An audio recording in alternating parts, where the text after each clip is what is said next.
I am the mustachioed one.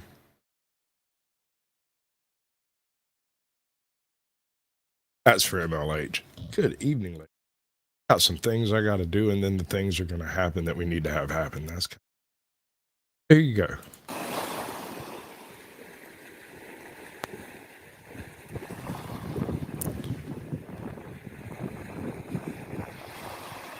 It's The Road Not Taken by Robert Frost. Two roads diverged in a yellow wood. I say in a yellow wood, boy. And sorry I could not travel both. You know, I can't go both ways, boy. And look down as far as And sorry I could not travel both because I can't go both ways, boy. And be the one and be one traveler long I stood. My freaking nose is fucked all up. This is no good. I can't do this. This isn't gonna work.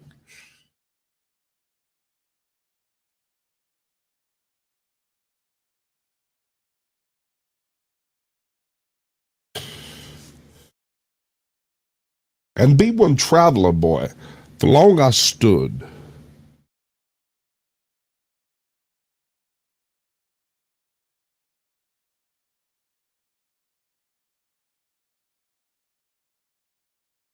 And looked down one as far as I could, boy, to where it bent in the undergrowth.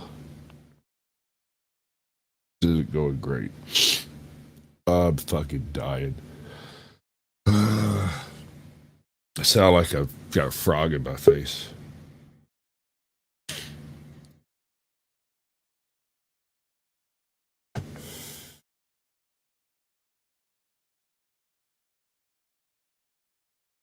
Then took the other just as fair, and having perhaps the better claim, because it was grassy and wanted wear. Where, boy? I say where. That's not right. That's not going to work. I can't do it. So put 'em up. Put 'em up.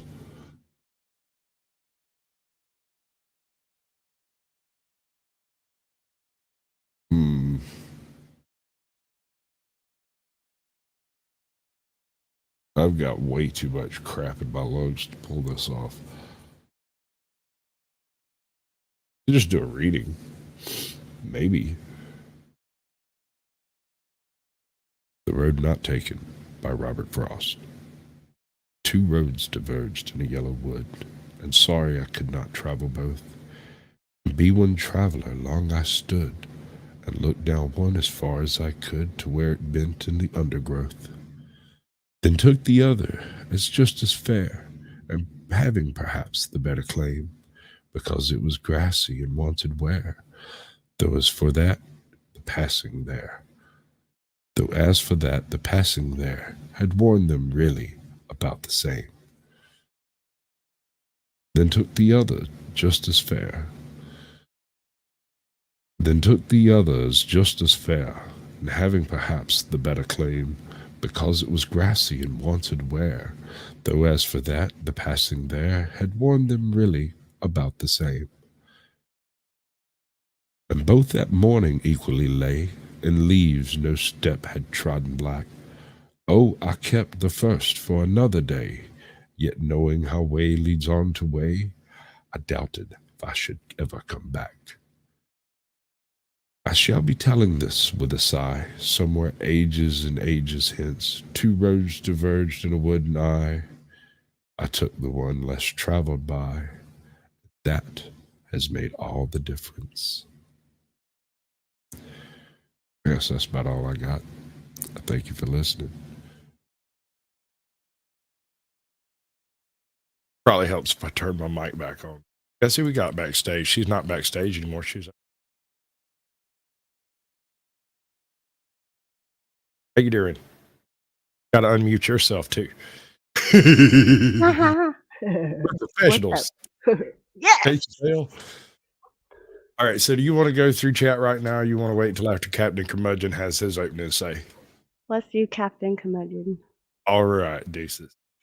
And he was known in his professional life as Captain Harry.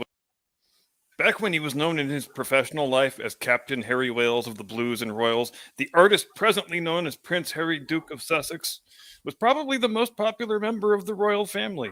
Much of that popularity had to do with the seriousness with which he had approached his military career, as well as his dogged insistence upon fighting with his unit on the front lines in Afghanistan, which he ultimately did do for about 10 weeks. And I think he may actually be the only British prince ever to fire his weapon at the enemy on the battlefield. There have been other princes in combat zones. Obviously, Prince Andrew flew a rescue helicopter during the Falklands War. The future King George VI was present at the Battle of Jutland.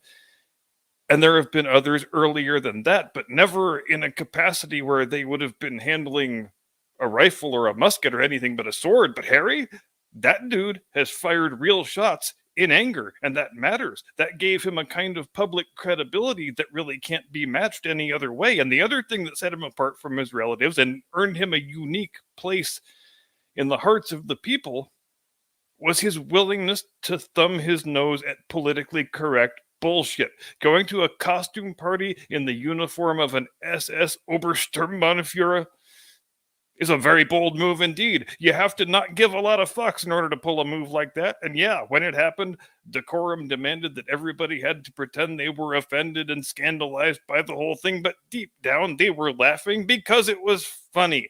And it was the same deal when he got busted snapping bong loads in the palace closet when he was 17, because is there anything more relatable and down to earth than that?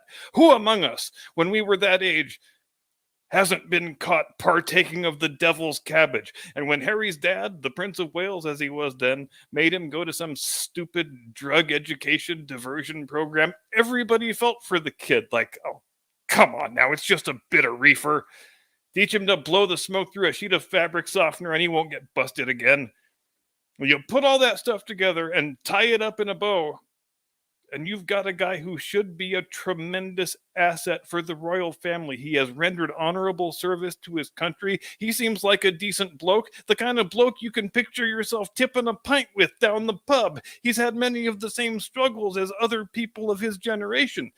And most importantly, up until the middle of the last decade, this dude had more masculine alpha male energy than any of the men in that family for the last 3 generations. Seriously, yeah, probably have to go back to a couple of Queen Victoria's younger sons, Prince Alfred and Prince Arthur, to find royal princes who were viewed by the public at large as being professional soldiers and real men. So it's a pretty jarring juxtaposition when you put Prince Harry as he was in the middle of 2015 next to Prince Harry as he is today, after 7 years spent reinventing himself as the most obnoxious woke wanker in the whole wide world. A man who has to have his wife open up her handbag when he feels like visiting his testicles. A man who enjoys nothing more than blubbering about his feelings in public and being a living, breathing object lesson in what happens when you arrive at the 3-way intersection of manipulation, narcissism, and codependency.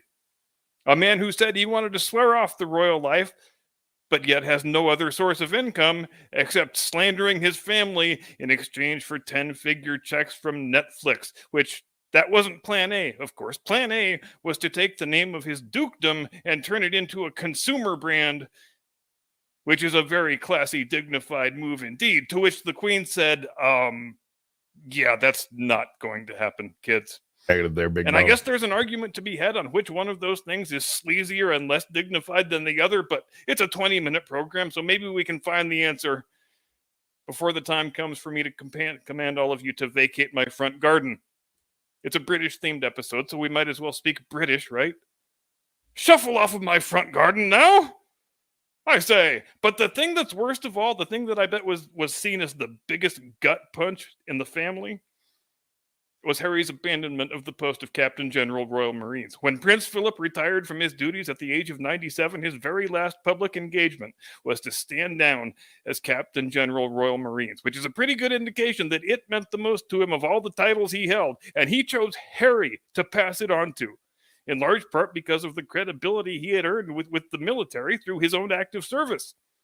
So to have him abandon that post just to trot off to Hollywood with his divorced American actress wife for his grandparents, I have to think that was the most upsetting thing of all. I never met the Duke of Edinburgh, but I'm pretty sure he didn't take very kindly to being made to look like a chump, and that's what Harry did. He made his grandfather look like a chump. He took the office that meant more to him than any other office, the most meaningful gift he had to give, and he tossed it aside like a frickin' chimp wrapper after less than a year. Picture yourself being 97 and picture being slapped in the face like that by your own grandson.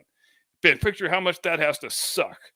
So I don't know if it was morbid curiosity or plain old masochism or the potential entertainment value of watching a slow motion human train wreck or some unfortunate confluence of the three that impelled me to attempt watching the first 3 episodes of whatever this thing is that Harry and Meghan have out on Netflix. I'm not even sure what the actual name of it is, but let's face it, it's the Meghan Show. It's let's all celebrate how amazing and smart and beautiful and amazing Meghan is. And have I mentioned that Meghan is amazing? Like so amazing, guys. You'd be amazed how amazing Meghan is. The other overarching theme of this show, program, series, whatever you want to call it, seems to be that Britain is a horrible, terrible, racist country full of horrible, terrible, racist people who hounded poor Harry and Meghan out of the country with their horrible, terrible racism. And they play a montage of people saying things that are supposed to be evidence of this horrible, terrible racism that exists in Britain, except you don't actually hear anyone say anything racist. One guy says, I like Brexit, screw the EU. Another guy says, I don't like illegal immigration. We don't know who these people are who are coming into our country. And they just leave it at that. Like that's your entire United Kingdom systemic endemic racism montage. Aren't you shocked and scandalized by the horrible, terrible racism of it all? But I do think this series, in some strange way, might wind up being a valuable artifact, a snapshot of a very strange moment in Western cultural history when we made victimhood into the best kind of social currency. And it reached such an apogee of absurdity that royal dukes and duchesses took to cosplaying as common people, not unlike Marie Antoinette and her friends doing their little fun pantomimes at the Hameau de la Reine 240 years ago. Imagine Marie Antoinette on Twitter. She'd probably still be less annoying than the Duchess of Sussex, but I digress.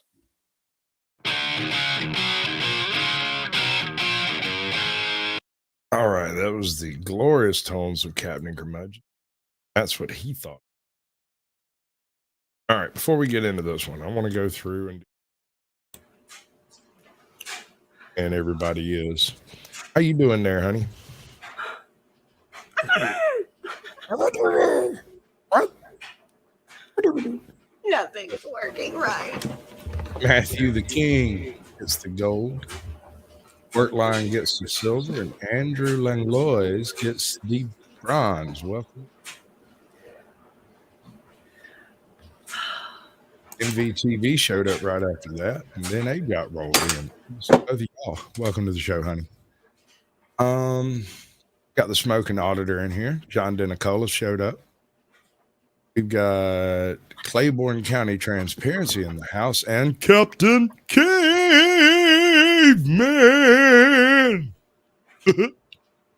Best way. Unindoctrinated is in the house. It's good to see you. Wandering Hippie swung through. I thought about sending you a link to this one. If you want it, I'll send it to you. Yoko Kansas Cop Watch. That is a hard one to say. Got to get some more vowels in that thing, man. Here to see. Who's here to see? A non-mouse is in the house, and it's good to know that you're walking about. Strictly Strangers showed up. Yeah, bud. Appreciate you coming by. Judd is in the house. We have our mod god. Welcome. Good to see you. All right. Giggity, giggity. Okay. So the question, and a lot of people are wrong here. 82% of y'all seem to think that you can just up and film and we got Fab Daddy over here. Good to see you, bud. That you can just up and film in national parks, and quite frankly, that's just not the case. It is an arrestable offense to film in a national park, and it is even more arrestable if you happen to achieve any form of monetary compensation for the film that you happen to film in a national park. So basically, without a permit that may or may not be responded to, I mean, they email these folks and just not get a response. could call them up and them just not answer, and that's fine. That's according to the way everything seems to be written. That's just fine. It's very much, in my opinion, kind of the way New York was handling their carry permits. What's up, shit show? Good to see you. I have my own shit show. I'm working on it right now. And that really just bothers me. The the raw hubris to believe that a federally protected bit of land is immune to the First Amendment in the same way that the Second Amendment has been devoided by New York's carry permit laws. Basically, in New York, they just won't issue you a permit.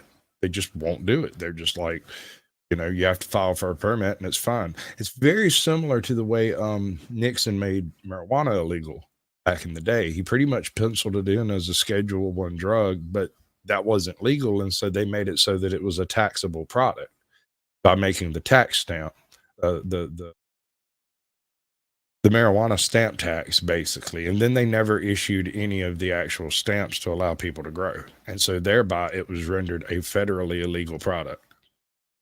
And that's just underhanded and dirty.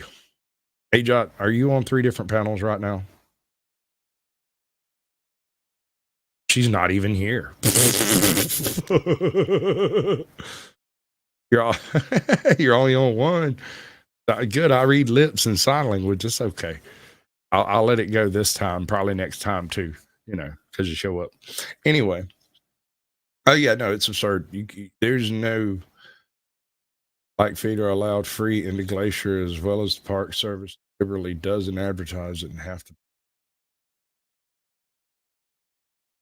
There's a bunch of old treaty business that maybe ought to be hammered out here finally. Because a lot of that stuff's just hanging out there in the breeze, and it's things that, whether or not the treaties were signed in good faith, you have to assume they were. Otherwise, you undermine everything this country represents. Now, some of them may be untenable, and if that's the case, I mean, it's unfortunate, but not much that can be done about it at this point.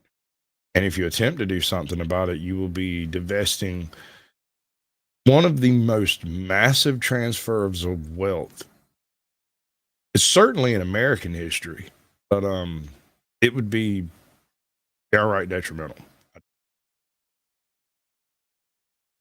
So, about the filming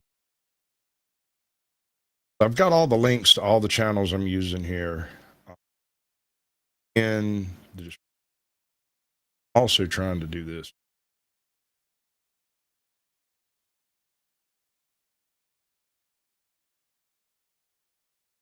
Do you have anything you want to say before we get started?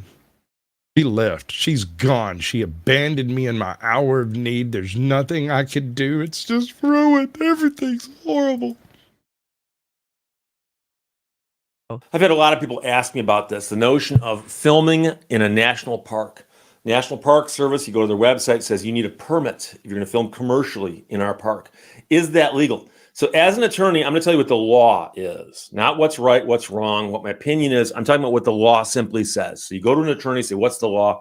Here's what the law is. Of course, this is not legal advice. See the disclaimer at the end of the video. Case called Price versus Barr has been reversed. And I found this article on the NPPA website. They are the voice of visual journalists, and this is the best write-up I've seen on this. In a disappointing turn, a decision that enjoined commercial film permit requirements in federal lands was reversed. And if this stands, commercial videographers and filmmakers will once again need to obtain permits for filming in national parks, forest land, and other federal lands. And keep in mind, national parks are obvious when we talk about the National Park Service. National Park Service, however, oversees other things that are not parks, like a national lake shore. Pictured Rocks National Lake Shore in Michigan would qualify as something under their jurisdiction. If you want to film commercially there, you need to pull a permit. Otherwise, you are violating their rules. Case was brought by filmmaker Gordon Price, who was fined for failing to pull a permit by the National Park Service when he released a film called Crawford Road. Some scenes in that film were filmed in Yorktown Battlefield in the Colonial National Historical Park, which is NPS land. And because of that, a permit was required under the U.S. Code. NPS ultimately dropped its case, but Price sued to overturn a statute for violating his First Amendment rights, and he thought that he should do that as a matter of great importance. A district court agreed with him and ruled that the statute was unconstitutional because it violated the First Amendment. So they overturned the law and they stopped enforcement of it. So the government appealed. In the recent opinion written by Judge Douglas Ginsburg, the panel on a 2-1 vote reversed the district court. The panel held that although some portions of the national park system are public forums, a public forum analysis does not apply to filmmaking. Judge wrote that because a filmmaker does not seek to communicate with others at the location in which he or she films, the filmmaker does not use the location as a forum. Having made this determination, the appellate court declined to apply a public forum analysis and further held that filmmaking is not itself a communicative activity. It is merely a step in the creation of speech that will be communicated at some other time, usually in another location. Rather, the court determined that filmmaking was non-communicative First Amendment activity. And some people immediately say, Steve, what about a live stream?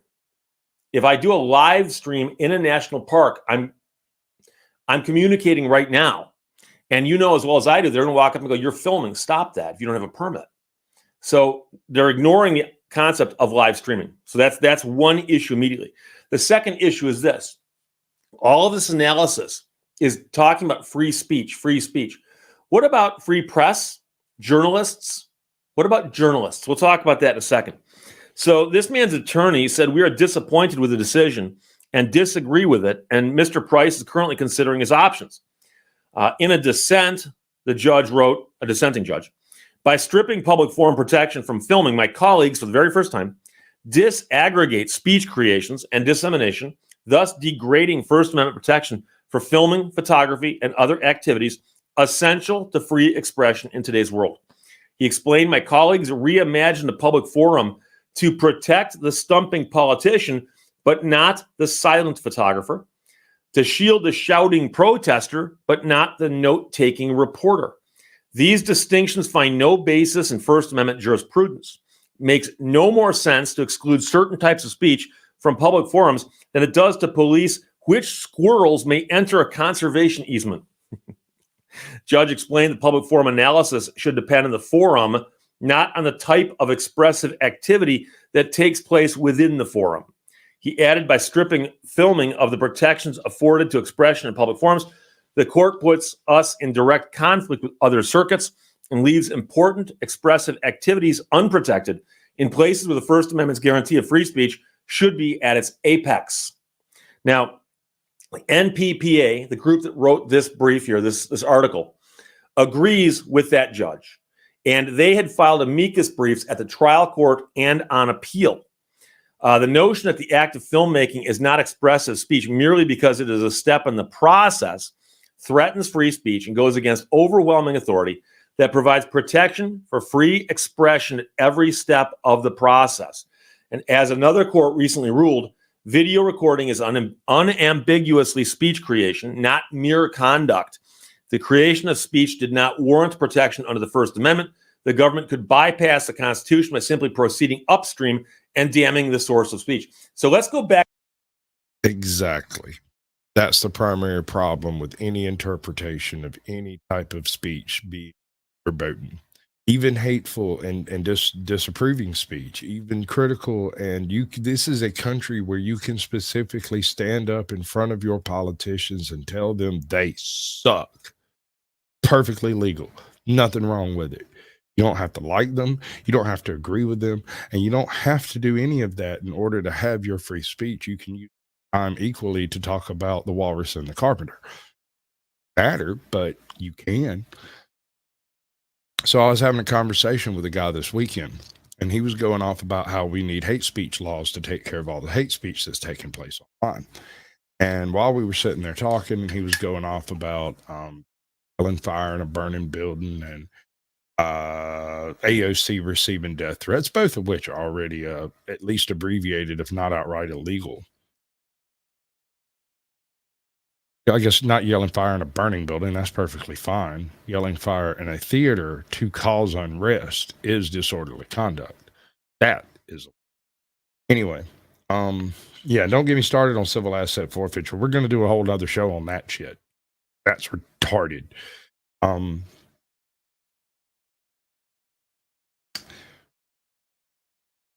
But basically, any attempt to divide the act of speaking from the definition of speech will result in a hate speech ban. It will result in some sort of issue there.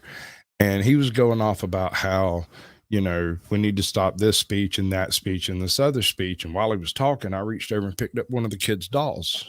I was sitting there playing with it. And when he got done, I said, I'll make you a deal. I mean this. I will discuss abbreviating the First Amendment as soon as you can show me where the bad words hurt you. Handed him the doll. And you would have thought this gentleman had had a stroke. When I started twitching, he went to and then immediately pivoted to the idea that AOC is receiving death threats and that is illegal. And I hope they are convicted to the fullest extent of the law. And people say unhappy things on Twitter, and that is a private corporation, and it didn't matter 8 months ago, and suddenly it matters. I don't understand. So are you simply going to sit here and pivot around the fact that you want to abbreviate the first most basic amendment of our Constitution rather than actually having to breach the conversation of what would be verboten speech? And then he wanted to talk about finances and politics. And I was like, okay, we'll talk finances. It's fine. But the whole thing comes down to, in my opinion, creation of privacy. This seems to be an act by the federal government to create private lands for federal use. Because you can supposedly go there, but while there, your freedom of speech, your ability to communicate outside of the park is abbreviated. It sounds like they're creating a hunting ground for serial killers. I mean, let's be honest. This is where a lot of those people operate, one side or the other of the murder. They either dump the bodies in the national parks or they take the people from their national. Moving filming from national parks will eliminate 90 some odd % of secondary witnesses to crimes. This is absurd. Why are we delawing our public lands? This is insane.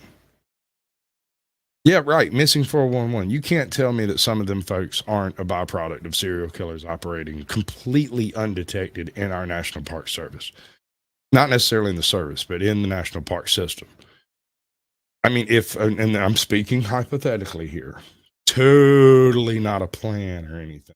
If I were to decide to go on a little person hunting spree, I think the national parks might be a very good place to start. And it would be really nice if nobody was filming around there so they couldn't be any nasty details left behind I was unaware of.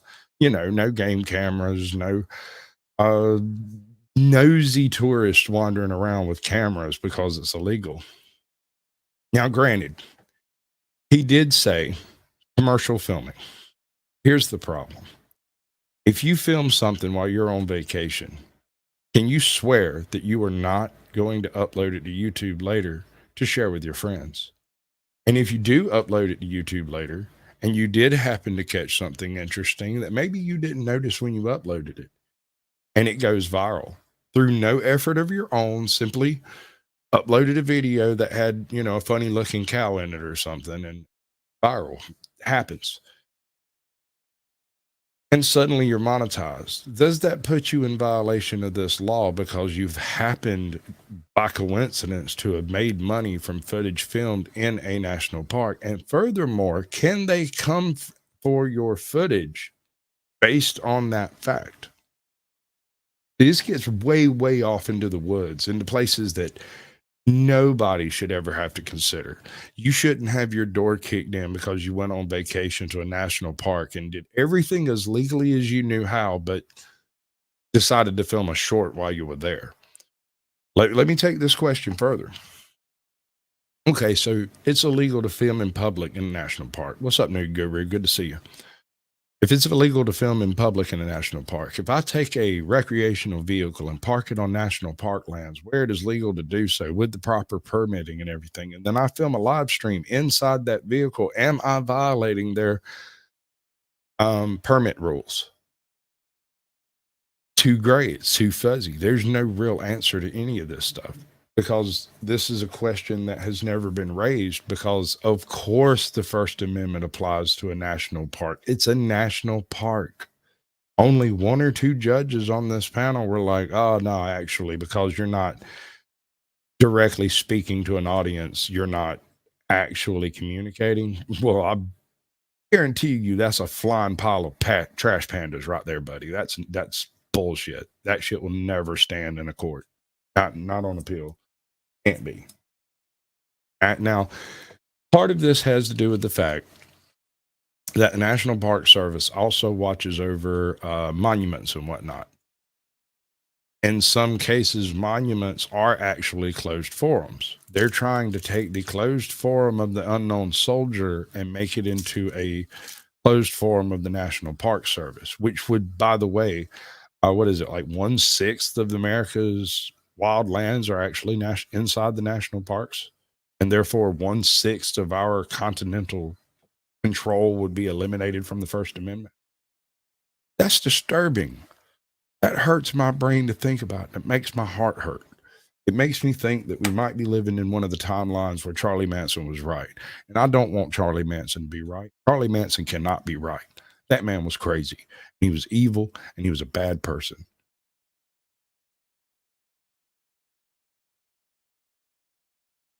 Well, private property is one thing. Creating privacy is another. When I create a threshold, a wall, and a roof, and you have to cross that threshold, that is my privacy. And if I fall back in all of my attempts to avoid conflict past my threshold and shut the door, you break your way across that threshold. That's where castle doctrine takes over, and it's no longer a debate on public and private.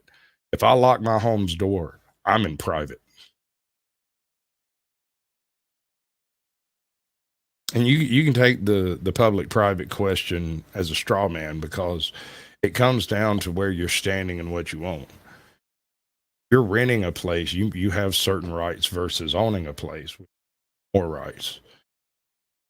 Whether it's your property or someone else's property and you simply have possession of it, these things all matter.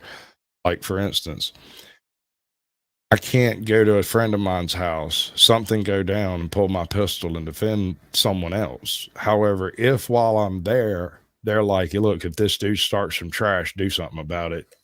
In that case, I'm greenlit to act as though that's my own home, which means I tell everybody to get the fuck inside, and we go across the threshold to see where we end. Because after that, it's no longer my question. There is not a legal right, a legal necessity to retreat in Georgia. But if at all possible, I will do so, because I have no desire to harm anyone at all. Park system is less than 4% of you. See, that's the thing. A lot of state and local parks are often cared for by the National Park Services.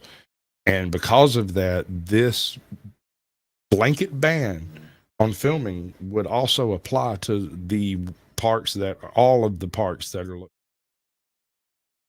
and quite often they come in on parks that get abandoned. There was some small county park somewhere just outside of city limits. The National Park Service may take on the duties of maintaining it badly.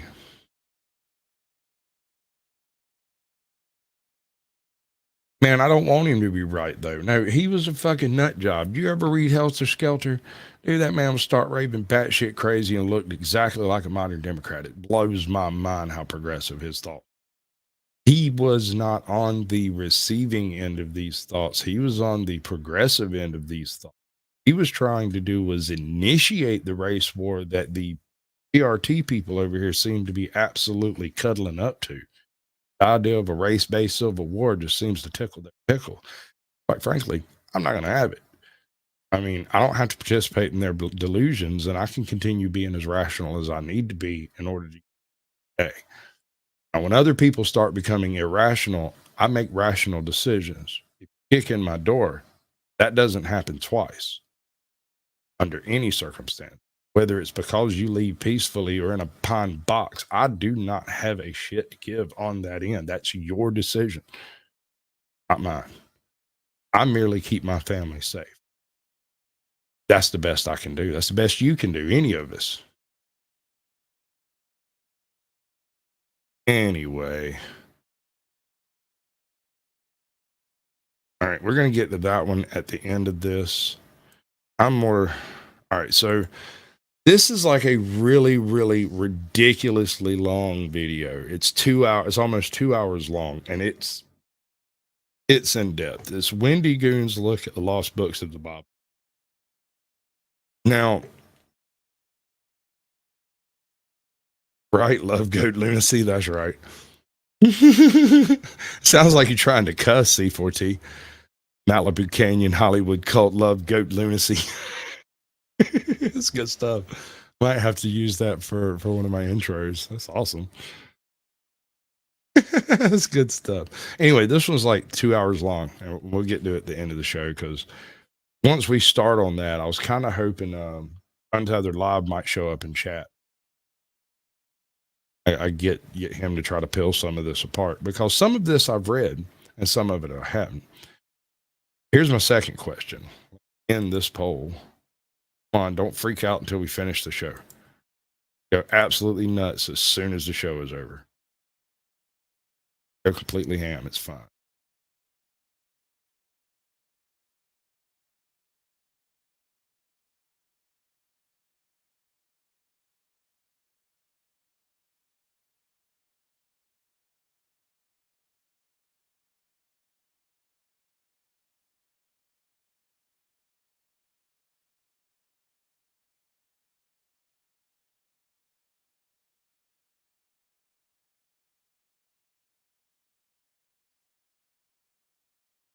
Question is,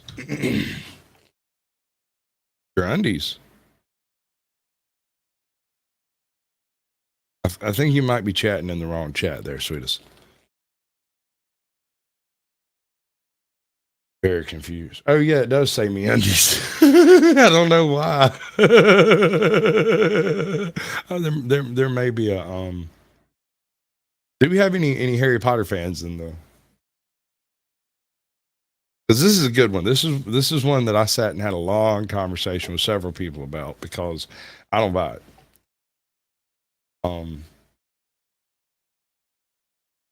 Just watch videos and shut up. Okay. All right. I can do that, but I'm not going to. I've been out of circulation for a minute, and I'm back, bitches. Y'all got to deal with it. So yeah, the Gryffindor, Sword of Gryffindor. One of the things that's distinctly stated is that the Sword of Gryffindor was one of those things that wasn't created by the owner of the sword. It was created by goblins for Godric Gryffindor. And it says quite clearly that it can only that it will take on properties, only the properties that make it better. I'm not sure becoming a Horcrux for Voldemort would make it better, and therefore I'm not sure that it could be done. Right? So these guys, let me get the link. Super Brothers, I think they call themselves. Super Carlin Brothers. They yell out, "Hey, brother," when we first enter, so don't freak out. They'll chill out in just a second. Running, operational.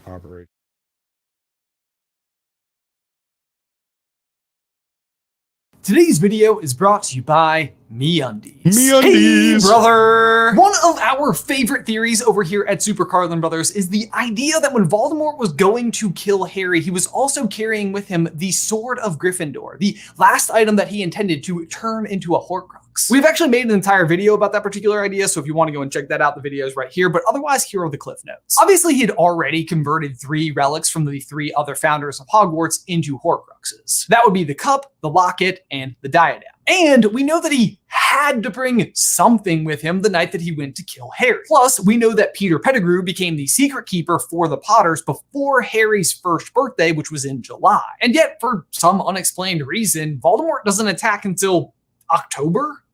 Why? Well, I'll tell you the why, because he didn't have the sword yet. So, how did he get it? Well, we know of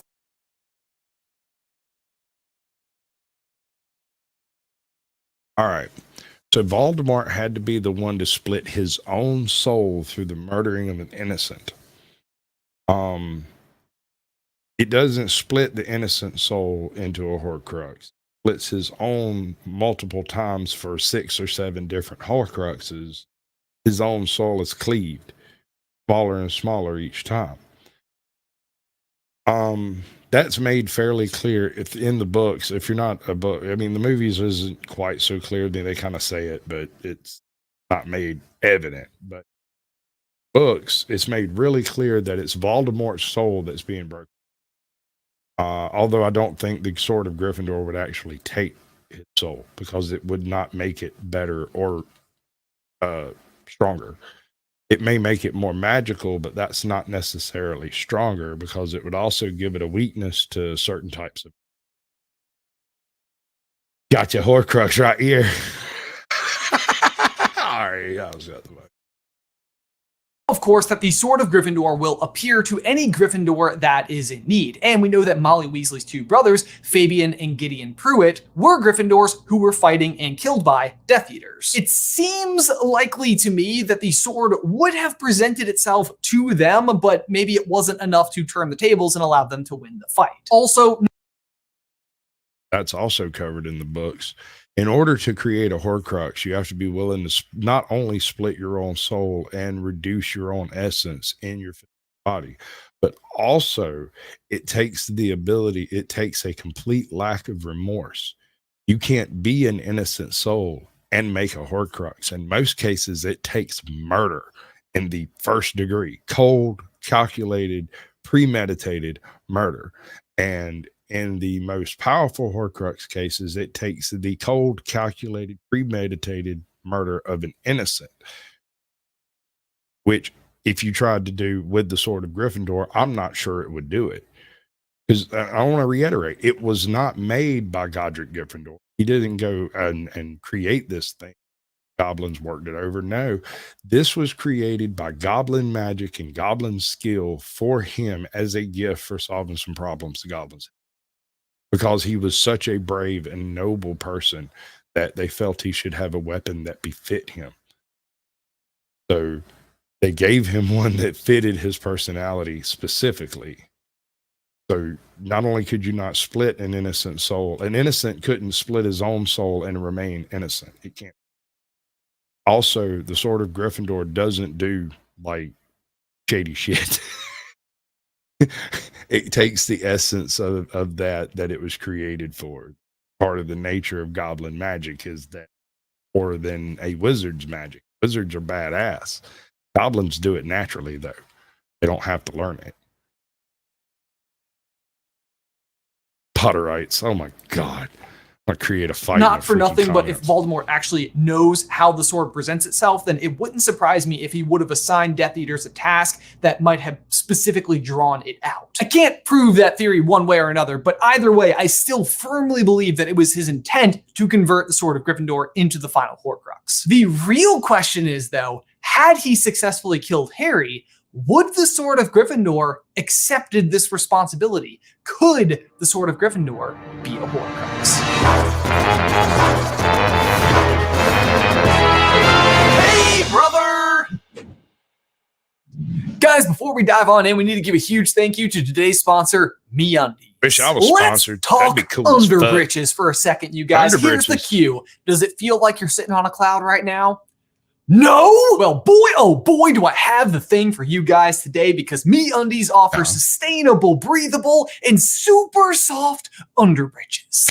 I'm going to get a whole bunch of these and put them on my radio show. It's going From to be the straight up ridiculous to classic styles, there are so many options to choose from to make sure you have the right thing for that you. what they Some mean of you by may know me as cocksocket? my alias, Buzzy Bee. So I'm sure you can only imagine which pair I chose. So there are lots of other super awesome options like Baby Yoda What's and up, the True Avengers to see you, bud. And the great news is, with a MeUndies subscription, you never have to leave the couch again. They send new pairs straight to your door every Good month. citizen, good to see And you, with bud. site-wide savings and exclusive sales, you'll automatically be saving money. And MeUndies has a great offer for our viewers. If it is your first order, you will get 15% off and free shipping on your order. And MeUndies even has their problem-free philosophy. Okay, where if I you get have it. any issue with the product we got all the whatsoever, just information. let Let's them move know on. and they will refund you or replace it. No questions asked, no caveats. I can't recommend it enough. Head So on what if I over to stand too close to a fire? MeUndies.com/theories. Again, that is going to be Ripping 15% off especially and wicked free fart. shipping on your first order at MeUndies.com/theories. Link pocket. is in the description down below. First of all, I want to give a shout out to Iris over in our Discord server, who actually sparked this idea by asking the following question. The sword is made of goblin silver, and Right. goblin silver repels mundane dirt, meaning it does not require cleaning. It imbibes only that which strengthens it. Could that mean that the sword might not turn into a Horcrux at all? Would being a Horcrux make it stronger, or would it repel the piece of soul? Excellent question with excellent points made. Iris, of course, is indeed correct. Hermione points out in Deathly Hallows that the sword can destroy Horcruxes. She says, the sword can destroy Horcruxes! Yeah, we know, we just said that. Goblin-made blades imbibe only that which strengthened them. Harry, that sword's impregnated with basilisk venom. So right out of the gate, the question is, does Voldemort's soul constitute being something powerful enough to actually improve the blade's quality? Or would the sword itself just actually repel the soul because it already has its own like built-in internal worthiness calculator? Personally, I like to think that Godric Gryffindor actually took a TI-83 calculator and like duct taped it to a sword and like magically like morphed them together. I can't confirm that's what he actually did, but the point is the sword is able to present itself at will based on who needs it most. But on the flippity flop side of that, we also have this line from Ollivander. Thank you, MVTV. I appreciate that. Great things. Terrible, but great. Okay, calm down, Ollivander. Calm down. Actually, though, I really think that that particular line shows his true passion for like wands, because he's like, I know this could be dangerous, but it is going to be very interesting to see what he can do. The point being here, though, that Tom Riddle / Voldemort is arguably the most powerful wizard of all time. So if it's purely on a basis of strength, then I think it works. That is to say, the sword could become a Horcrux because the piece of Voldemort's soul is that powerful. If there is, in fact, a worthiness category, then that would, of course, be a problem as well, because for starters, There is a worthiness category. But I personally think right that off the rule top, only I mean, it only comes to Gryffindors who truly need it and have an honorable quest. You can't draw it otherwise. When Voldemort gets his hands on it, if I remember right, it's handed to him by a Gryffindor, a Death Eater Gryffindor. I can't. Yeah, y'all come in and smash that like button. In fact, I want to go a step further on that one and tell you that most of y'all have a community tab, and y'all could all share this out, and we could have all our friends in here at the same time. Or not. It's up to y'all. It doesn't matter how hard I try. YouTube has been spreading my views out across lots of videos. Instead of giving me like one every 6 videos that gets thousands of views, I get thousands of views over like all of them a little bit all the time. It's weird. It's a weird change. I suspect YouTube is revamping the algorithm. And hey, Redneck Wookie, I suspect YouTube is revamping the algorithm to reflect more of a profitable venture, because Twitter's going profitable. I believe most of the other social medias will have to match suit in order to compete. If Twitter starts doing like paid video, I don't see a downside to that. I could be wrong. There could be horrible things over there, but I just don't see it.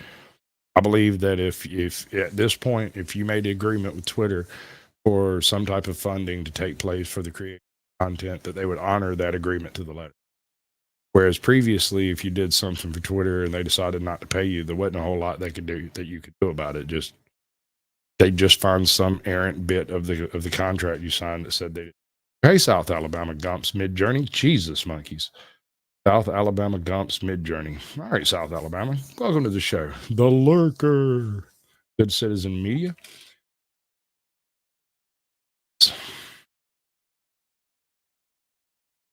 Mm-hmm. Sounds like French fried taters. Mm-hmm. All right, this just as long as all the variations of South Alabama hit the like button, we're good with it. I don't care. You can lurk in as many iterations as you like. It's not going to pull any hair off my ball. I have plenty of hair to spare.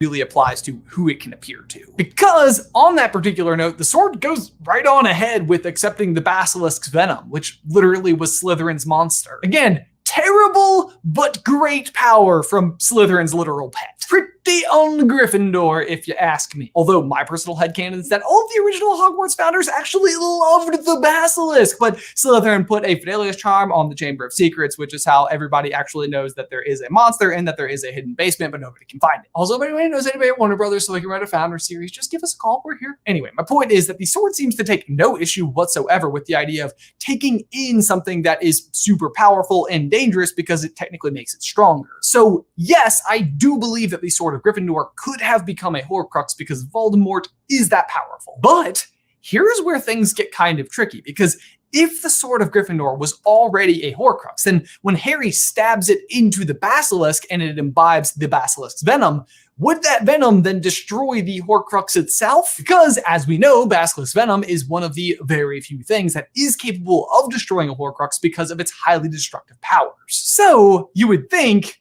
yes, absolutely. I guess you could argue because the sword was already a Horcrux that it might be able to detect the fact that the venom was present, and instead of taking it in, actually repel. My argument's a little different. We already know that the sword has a certain amount of conscientiousness about it. Its ability to only present itself towards Gryffindors who need it, who truly need it. That implies a certain amount of sentience. And Tom Riddle's diary and the ring both present a certain amount of sentience derived directly from Voldemort. So, or Tom Riddle in the case of the diary, the same thing. So if you attempted to subvert the consciousness of the sword, which may be a Horcrux, although I don't see Gryffindor making a Horcrux, so I don't buy that it is a Horcrux. So without that being an issue, suddenly you have the question of whether or not the consciousness of the Sword of Gryffindor would accept another consciousness into itself in order to continue its existence. And I just don't buy it. I think much like the dirt, it would just shrug it off because it would be a distraction at best. No matter how powerful he was, if Voldemort disagreed with the sword, Voldemort was Slytherin and not Gryffindor. There's a whole lot of things that are wrong with that combination. Although I wouldn't put it past him to try it. Might be worth a shot because it would make one hell of a Horcrux. It because it would know that it would destroy itself, right? Wrong! Again, here's what Hermione has to say about how Horcruxes operate. Look, if I picked up a sword right now, Ron, and ran you through with it, I wouldn't damage your soul at all. Coincidence that she specifically chose sword in this particular example? Maybe. But it's the other way around with a Horcrux. The fragment of soul inside depends on its container, its enchanted body for survival. It can't exist without it. So what we can learn from this is the reason why basilisk venom is so effective at destroying Horcruxes is because it is so powerful that it damages the container beyond repair. And once that container is destroyed, the soul inside can no longer survive. The point is, the venom isn't destroying the soul itself, it's destroying the container that holds the soul and therefore the soul as well. Otherwise, it's just like Hermione says about running Harry or Ron through with a sword. It would damage their body, but not actually affect their soul in any way. So getting back to the Sword of Gryffindor, the venom very clearly does not damage the sword in any way. And since the sword remains intact after coming in contact with the basilisk venom, it would also mean that if there was a soul stored inside, it would also be safe. Because again, the container has not yet been destroyed. Actually, interestingly, Do you have an opinion or are you just here for the show? I don't know. Opinion on? The Sword of Gryffindor becoming the sixth Horcrux for Voldemort. Oh, yeah, no. Just here for the show. Okay. on this exact same note, a lot of people ask the question, how come the Horcrux inside of Harry wasn't destroyed when he was actually stabbed by a basilisk fang? The same idea remains true here as well. Harry didn't technically die from that stab wound. He was healed in time. So if he had died, the Horcrux would have been destroyed. but he wasn't. But again, back to the sword. Harry should count himself extremely lucky that Voldemort was not successful in this particular venture, because destroying that sword would have been extremely difficult. If, for that matter, even possible at all. I'm not sure that it is. Well, what about Fiend Fire, Ben? Couldn't they have just used Fiend Fire? Couldn't Harry and Hermione have just used Fiend Fire on this giant plateau that they're standing on? What's gonna burn? They do specifically avoid using Fiend Fire because it is so very dangerous, but in the end, it ultimately does destroy the diadem. So, in a pinch, you could destroy the sword that way too, right? Wrong! Again, it's the exact same problem as the venom, isn't it? The venom makes the sword stronger. So would the Fiend Fire. At that point, your sword would not only have plus 1,000 poison damage and plus 1,000 Voldemort damage, but also plus 1,000 fire damage. Anyone else excited about That's the a new lot Diablo of 2 damage. coming out? Me too! By the way, though, let me know what you think Voldemort damage would actually do in the towel section down below, because I think it's kind of interesting to see like what new ability the sword might have. Personally, and stick with me now, I think what would happen is you would I'm not only trying. feel like you were being stabbed by a sword, but also getting one of his toenails directly to the face. In case you guys are wondering, yes, I am referring to that scene in Goblet of Fire. Ew, The thing that's ew. important to remember here is that Robert Pattinson is not actually dead, and that toenail is actually on his face, and he is not flinching. Oscar award.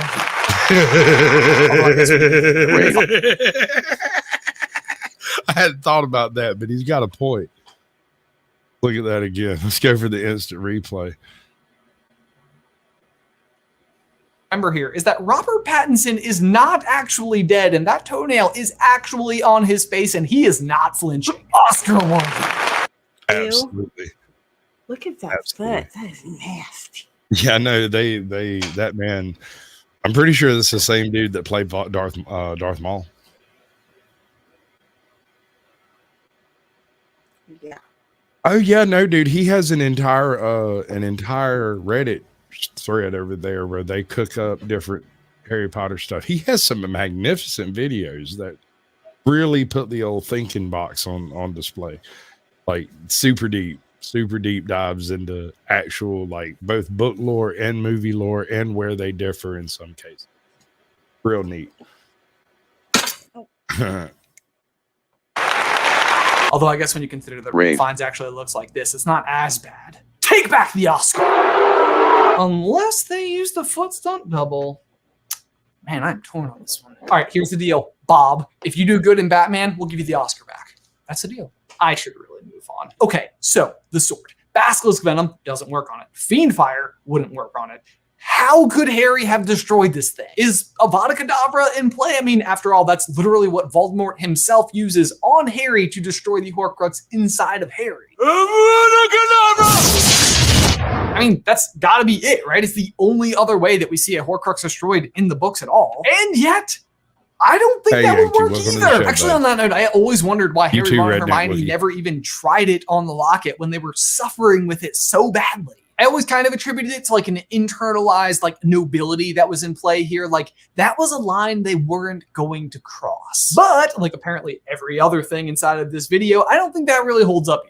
For one, they have absolutely no issue whatsoever using the Imperious Curse when they break into Gringotts. And Harry straight up tries to use the Cruciatus Curse on Bellatrix. And it's true that neither of those actually end in death, but at least in the movies, that goblin ends up dead anyway. Yeah, And he's fine. Neville's parents are arguably in worse condition than if they had died. Plus, all three of those curses are considered unforgivable. So I really don't think morality's in play anyway. In fact, Harry even specifically tells Dumbledore that he would want to be the one to kill Voldemort, even if there wasn't a prophecy. Imagine, please, just for a moment, that you had never heard that prophecy. How would you feel about Voldemort now? Think! I'd want him finished, Harry said quietly, and I'd want to do it. Bloodthirsty much, Harry? Come on. Not really, though. In the end, he actually uses Expelliarmus, so. I'm good, bud. But I think the real reason they don't Appreciate use you Avada asking. Kedavra is because the Horcruxes Had a fairly are not hellacious living week, but things. we'll get to that in a few Voldemort minutes. successfully uses Avada Kedavra on Harry because Harry is the container, and Avada Kedavra can effectively kill a person.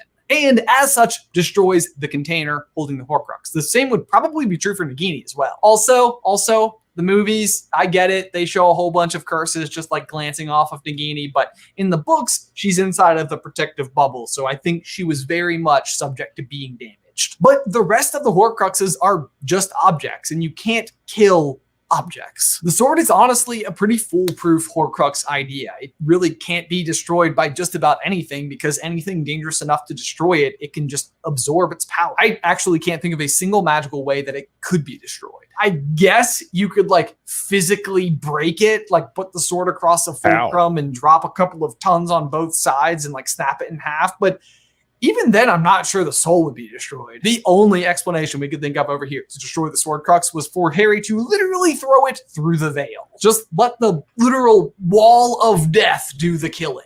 And if you don't think that would work, good news, we made an entire video explaining why it would. I guess maybe you could melt it down and like thorough, dude. But no, same problem. It absorbs. In 90% of the cases where I went, but wait. About the time I was fixing this, pause it and start arguing with some stuff, he's like, and we made an entire video on that too. So before y'all start arguing in comments, y'all go check that out. And they're cross-referenced up to hell. They're all over the place in this. They also do other stuff.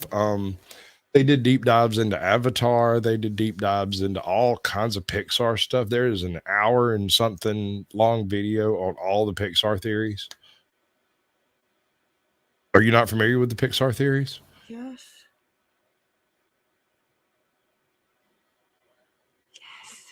In a world where Ajot is absolutely sure. This is definitely a deviated timeline. We only got a few more minutes. Absorbs the heat. It's starting to feel like a real missed opportunity to have not given that sword even more powers. If I was Harry, you want to know what I would have done? I would have gone to the top of the mountain and held it in the air and waited for some lightning. Lightning sword! Or maybe this just gives us new questions to try to answer. Like, why does the sword have the power to show up to any Gryffindor in need? What did it kill or destroy to imbibe that? Like, is there anything else in the magical world that only appears when you need it most? Or was Gryffindor placed in the sword at his death? That would give it a consciousness to decide who and where to be when.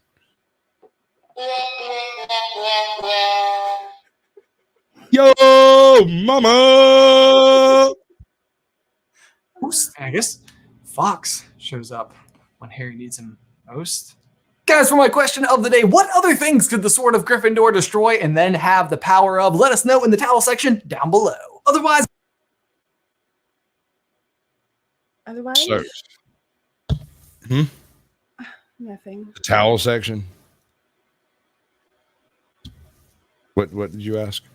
No, I wanted to hear what he was going to say. And then Oh, I've already ended it. That's unfortunate. He was just going to say to answer out, like, give a couple of suggestions that are already suggested in the book. Because there is a brief conversation between Ron and Harry about the things they could go shove the sword into to make it better. But it's in the books, it's only like, but how would you do it and survive? So we go stab a volcano. Maybe not. But right here we have two choices.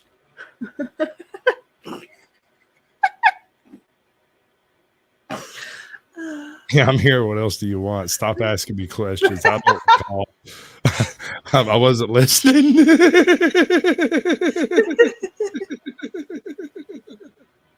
oh man.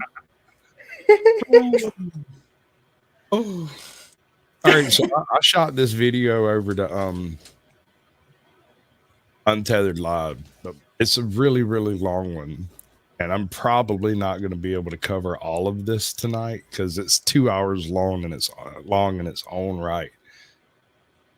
He goes through all of the Apocrypha and the other mentioned lost works that are quoted and whatnot and various things associated with the Bible. And if I was going to have somebody do a deep dive on this stuff and try to trust it, it would be Wendy Goon because he is an absolute boss.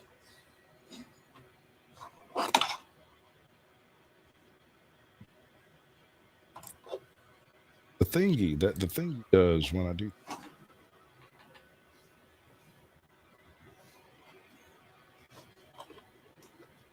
All right, y'all have a choice.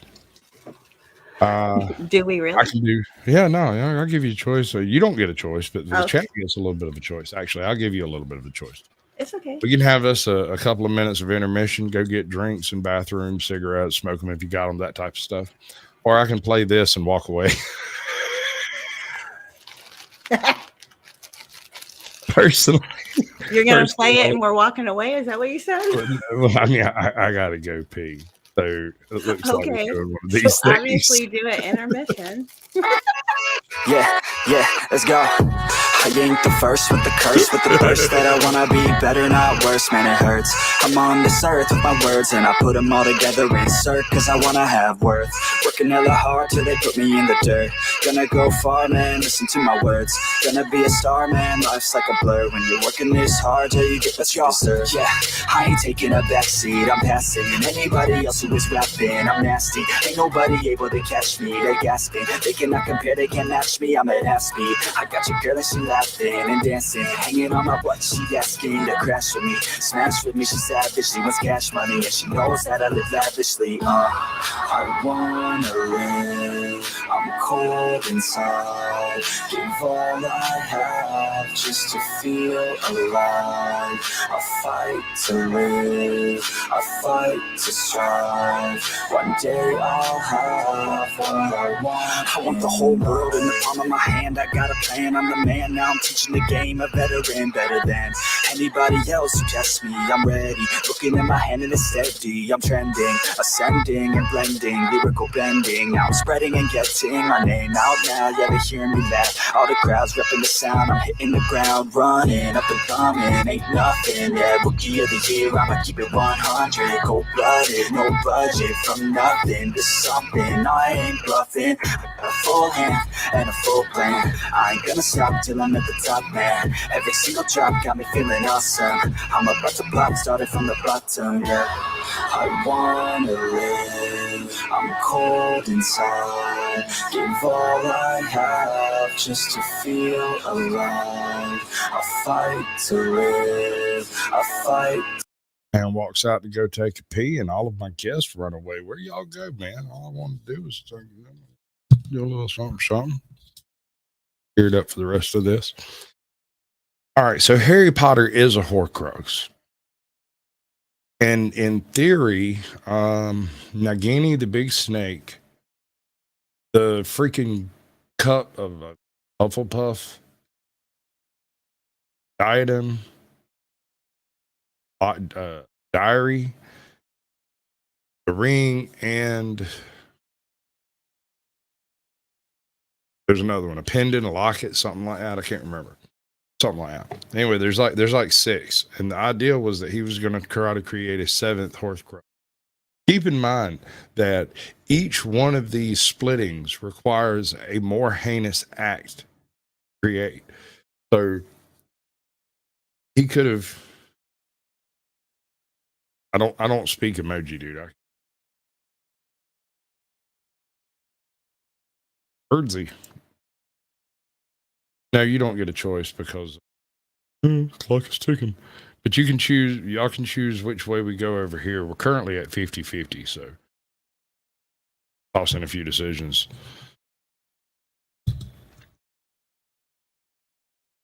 So would Voldemort's soul destroy the Horcrux in Harry if Gryffindor, the Sword of Gryffindor, were a Horcrux? I'd have to say yes, because every time he encountered another Horcrux, the Horcrux took steps to try to take out Harry Potter. Whether it was through defenses, deception, just giving him really nasty headaches, direct connections through Voldemort, all kinds of craziness like that.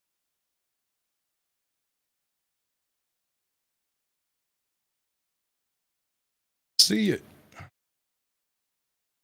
Right, all right. 3 votes. Y'all are really on top of this shit today, but ooh.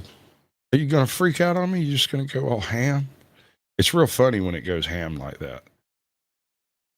Looks like some bad on my screen.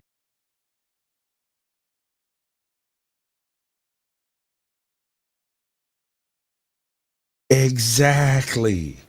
That's exactly what that was. I have a suspicion that she played D&D back in the early 80s, and then that was probably her favorite group of characters in the sense that she had a ranger, a fighter, a thief, a whatever. I mean, Hufflepuff was ditzy as hell, but she could have been an excellent thief. Yeah, y'all are back to 50-50. Because the game for tonight, by the way, the game for tonight is Rocket League, and I'm going to be playing my radio stuff over here. I'm gonna have to set all that up because I think I set it up, but I don't know if I ever checked if it worked. So some of that's gonna have to be done. And if it's left up to me, I'm probably gonna listen to Wendigoon for about an hour, however long that is, and then we'll switch to the game radio concept. Maybe 30 minutes. I don't know. Let's see. Apparently it's been left to me.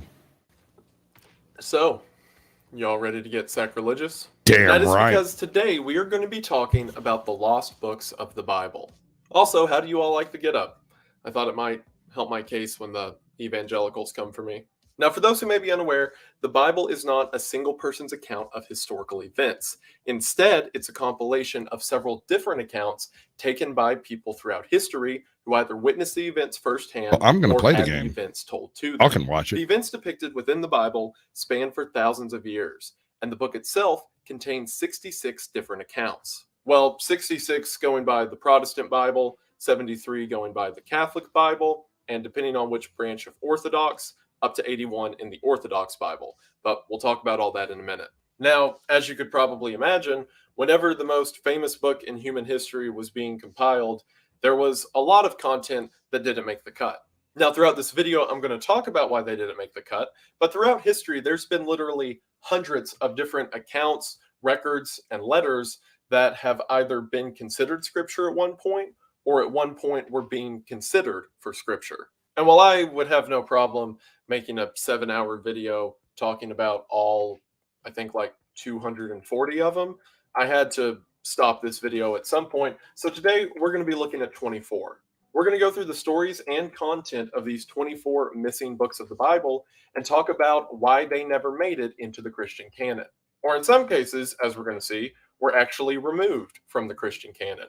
And that joke I made at the beginning about certain Christians coming for me for mentioning these is only kind of a joke, because it's believed by many that you're never supposed to mention these or the content in them for any reason. But I believe that there should be no closed doors when it comes to knowledge. And for those who may be new to the channel, I am a Christian, and studying this has only strengthened my faith in the Holy Bible. I, for one, believe that the scripture is the holy and inspired word of God, and that these are not for, well, you'll see. And to make this analysis of forbidden knowledge into a gimmicky game show, I've decided to describe these stories in a gimmicky tier list. The first of these categories, all of which I've made up and will accept no criticism on, is historical. Now, while I don't think any of these should be brought into the Bible, a lot of them were written by religious leaders and scholars of the time. So in order to better understand both Christianity and the world that was happening around several of the scriptures that are in the Bible, they have a high place of value. You'll see what I'm talking about as we get into specific narratives, but some of them hold historical or spiritual significance. The next category is fan fiction, which is pretty self-explanatory. Like I mentioned, the Bible's kind of a big deal. So as you could imagine, there were a lot of people around the time that several of the church leaders were alive who wanted to piggyback off their success, or were just such big fans of them that they either wrote works and then falsely titled it as one of the church leaders, or just wrote about them because they thought they were really cool. In a lot of cases, it's harmless. It's just people who seem to be really big admirers of figures like Peter or Jesus Christ and wanted to write stories about them, and never really meant for those stories to be in conversation to be added to the Bible. But in other cases, it's people flat out pretending to be leaders of the church. But in either case, you can tell. And our final category is blasphemy. Some of these stories are really, really weird. Now, in some cases, they teeter the line with fan fiction, where it just seems to be someone who really liked the people they were talking about, including one particularly funny case that we'll talk about today. But other writings are straight up lies and intentionally tried to mislead people of the time. And while the ones we're going to be looking at today are pretty ridiculous, if the concepts in them were to be believed, it would be not good. Now, as mentioned earlier, there's about a dozen books We can do both. that are part of the Catholic or Orthodox Bible that are not a part of the Protestant Bible. These are often called the deuterocanonical books, or the Protestants may call them the apocryphal books. But we're not going to be looking at any of those today. 99.9% of all of Christianity does not follow these to any degree. Well, they kind of do some, but we'll talk about it. For those apocryphal works, I plan on one day making a video about the differences in different groups and branches of Christianity. And if I ever decide to do that, then I'll talk about the books that are debated between different members of Christianity. But for this video, and if I do any other videos about the lost books of the Bible, I'm just sticking to the ones that pretty much no one follows. And just to clarify, in case this turns into a series or something, again, aside from the Apocrypha, I am considering a book fair game as long as it is not Genesis, Exodus, Leviticus, Numbers, Deuteronomy, Joshua, Judges, Ruth, 1st and 2nd Samuel, 1st and 2nd Kings, 1st and 2nd Chronicles, Ezra, Nehemiah, Esther, Job, Psalm, Proverbs, Ecclesiastes, Song of Solomon, Isaiah, Jeremiah, Lamentations, Ezekiel, Daniel, Hosea, Joel, Amos, Obadiah, Jonah, Micah, Nahum, Habakkuk, Zephaniah, Haggai, Zechariah, Malachi, Matthew, Mark, Luke, John, Acts, Romans, 1st and 2nd Corinthians, Galatians, Ephesians, Philippians, Colossians, 1st and 2nd Thessalonians, 1st and 2nd Timothy, Titus, Philemon, Hebrews, James, 1st and 2nd Peter, 1st, 2nd, 3rd John, Jude, Revelation. So yeah. So if you're looking for forbidden knowledge, weird history, or just enjoy a good crisis of reality, then stick around as we talk about the strange and bizarre lost books of the Bible. And now you can have your own crisis of reality thanks to today's sponsor, the home of audio entertainment, Audible. Audible offers a near endless selection of books, podcasts, stand-up shows, live shows, and anything else you like. And thanks to Audible's Plus membership, you can get access to a lot of this media for free, as well as one token a month that allows you to receive something from Audible's premium catalog for free as well. Meaning that once a month you can download your favorite bestseller and keep it forever. And on top of that, with Audible Plus, you'll have access to their Plus catalog, meaning you can eat your heart out with all kinds of true crime podcasts and mystery thrillers and other disturbing things I do to myself to keep me from sleeping at night. For example, in research for this video, I decided to see if Audible had anything of the Apocrypha or other missing text from the Bible. And not only did they have it, they had a treasure trove of commentaries on it, all different versions of it, different narrators. And again, most of it's free through Audible Plus. So if at any point during this video you decide to terrorize yourself because you're weird like me for some reason, you can go to Audible and get all of the information firsthand. And furthermore, thanks to Audible Originals, you can listen to incredible stories that you literally can't find anywhere else. And with the Audible app, you can download your entertainment and listen to it on the go. It's awesome. So from education That's some of the to best narrators entertainment on the planet. and everything in between, Audible is the perfect way to listen wherever you are. And right now, you can get in on all of this for free. That is right, for free. If you go to the link in the description at audible.com/Wendigoon or text Wendigoon to 500-500, you will be able to listen to Audible for free for an entire month. So you can try out Audible for free for 30 days. And if you don't like it, you can cancel with no cost to yourself, although I'm pretty sure you'll love it. Again, that's audible.com/Wendigoon or text Wendigoon to 500-500 to get in now. Thank you all so much for watching the ad, and thank you so much to Audible for sponsoring the video. It really does mean the most. Hope you all check it out. Link is in the description, and we are back to the video. We're going to go ahead and get into it, but as always, thank you for watching. Also, the whole bit about the youth pastor outfit was funny and all, but it is way too hot in here for that. I have to change. Now, it would probably help if I gave some context as to what we'll be talking about today. The Christian Bible is divided into two main sections, the Old Testament and the New Testament. The focal point of Christianity is Jesus Christ. So the Old Testament was everything that led up to his arrival on earth, and the New Testament is his arrival and everything that happened after. When I mentioned that Protestants, Catholics, and Orthodox each have a different number of books in their Bible, that all applies to the Old Testament. All three universally agree on the New Testament. And the requirements needed to be qualified as a book in the New Testament are pretty strict. See, the Old Testament comes from Judaism. All of the historic kings and Right. prophets would either write or have scribes write their story, and they would be recorded and logged in the palaces and temples. And while modern denominations debate over what's legitimate, what deserves to be in the Bible, that's all a topic for another day, but we have a clearly defined set of books to choose from. The New Testament is a little bit different. The New Testament is composed of personal accounts from Exactly, people who Andrew. were alive during the time of Christ. The majority of these accounts were personal recordings and letters. And as the first churches began to pop up around the world, a bunch of people As soon tried as I get to to the end of insert this, their I'll own fix the recordings chat. and I've got letters it in the into wrong spot. circulation. In some cases, because they thought it was correct, and in some cases, they were just being mean. But like I said, the canon we follow today is pretty strict.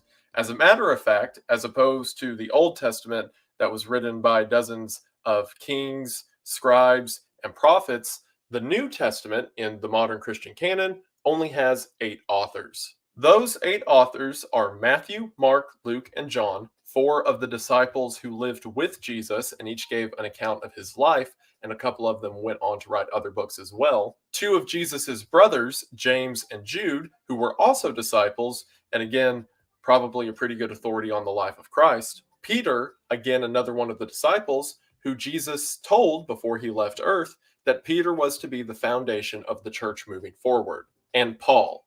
Now, Paul never met Jesus during his time on earth. However, Paul was joined to the disciples Isn't according Paul to the book Saul of Acts and went on the to be same the guy? father of missions. I just And if there was confused ever them. any doubt that Paul shouldn't be one of the authors of the New Testament because he never met Christ directly, in 2 Peter 3:15, Peter specifically says, "And account that the long suffering of our Lord is salvation, even as our beloved brother Paul, also according to the wisdom given unto him, hath written unto you." So Peter, the guy who Jesus told specifically is to be the new foundation of the church, said that Paul's writings were divinely inspired.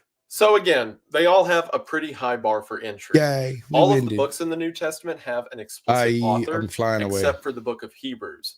But all of the churches in the area of the apostles had the book of Hebrews, and all of the church leaders said that they came from the apostles. So it's safe to say one of the previous writers or another one of the 12 wrote it, so same rules apply. Keep that in mind as we move through some of these. Even if some of them are correct and have good morals and teachings, that doesn't mean they are the directly inspired word of God, like the 8 authors of the New Testament were explicitly stated to be. This is also sort of a sampling platter that I've laid out to kind of give us an idea of the stuff you'll find in the non-canonical books of the Bible. Because Right. while there's many more of the kinds I'm going to talk about today, I picked out the big ones and the especially weird ones, so you can understand what I've been going through for the past few weeks. So to begin chronologically, and also because some of these are very strange, let's start out with the infancy Gospels. Now, the legitimacy of the New Testament has been tested. These are some of time my and time favorite again stories over out of the past Apocrypha. 2,000 years. Because At apparently large gatherings Jesus was a like the kid, Council of Rome, or at least according and to the these Council of Apocrypha, Constantinople, was and even as bit of a early as schnit. the Council of Trent in the 1500s, church leaders gathered together to make sure what we believe to be the New Testament is the true Word of God. And every single time, they came to the same conclusion. Not to mention researchers and just nerds like myself to this day who continue to test and study the validity of Scripture and always find it to hold true. Now, the infancy Gospels are exactly what they sound like. They all revolve around the birth and childhood of Jesus Christ. Most of us know the nativity story of Jesus. He was born in Bethlehem, and then the shepherds came to find him in a manger, and then years later the wise men showed up. In the canonical gospel accounts, it says that after King Herod ordered all the children to be executed in order to try to kill Jesus, that Jesus and his family fled into Egypt, and then it skips ahead like 12 years. So that large space of time and a lot of questions around the birth of Christ allowed a lot of people to theorize. The first of which, and the first one we're going to be looking at today, is the Gospel of James, also known as the Protevangelion. Now, you may hear that and think, oh, James, I thought he was one of the authors of the Bible. And you're correct. That's also what this person thought. There was several fracture religions around the time that the New Testament was being written, and several of them pulled concepts from Christianity and then wrote a supposedly Christian narrative and then dropped their ideology into it at some point and then tried to pass it around as part of the Gospels. And to do that, they would often use names of one of the apostles. See, the book of James is a letter that James wrote. It is not a gospel of James's account of Christ's life. As far as we know historically, James never wrote one. The Gospel of James is rather short and spends most of the time talking about Mary. The Gospel of James is one of the earliest written accounts of the perpetual virginity of Mary. Now, the perpetual virginity of Mary is the idea that Mary was always a virgin both before Christ's birth and throughout the rest of her life. Now, all forms of mainstream Christianity agree that Mary was a virgin through the birth of Christ. It is said that God found her favorable among women, and she was the only miraculous conception in human history. However, Catholicism maintains that even after the birth of Christ, Mary maintained her virginity throughout the rest of her life. But that raises the question. If that's true and Jesus was the only miraculous conception, then how did Jesus have brothers? And again, while Protestant groups maintain that she had them normally with her husband Joseph after Jesus' birth, and I'm not sure what the Orthodox believe. Probably should have thought to ask them. However, Catholicism maintains that those brothers of Jesus, like James and Jude, were actually Jesus' half-brothers, and that Joseph was a widower when he married Mary. And he brought his children from that previous marriage into his marriage with Mary. Now, this is done in Catholicism because they hold Mary to a point of divinity, and therefore I think he's got a video on that, C4T. Worldly lust or what have you.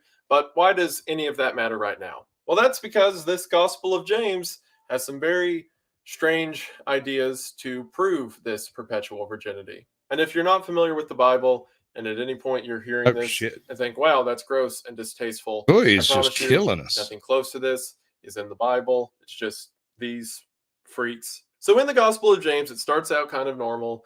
Mary is told that she will have a child, and then Joseph has his doubts, but then an angel tells him to marry her. And they make a very specific point in the Gospel of James to say that Joseph is very old and has no interest in her physically.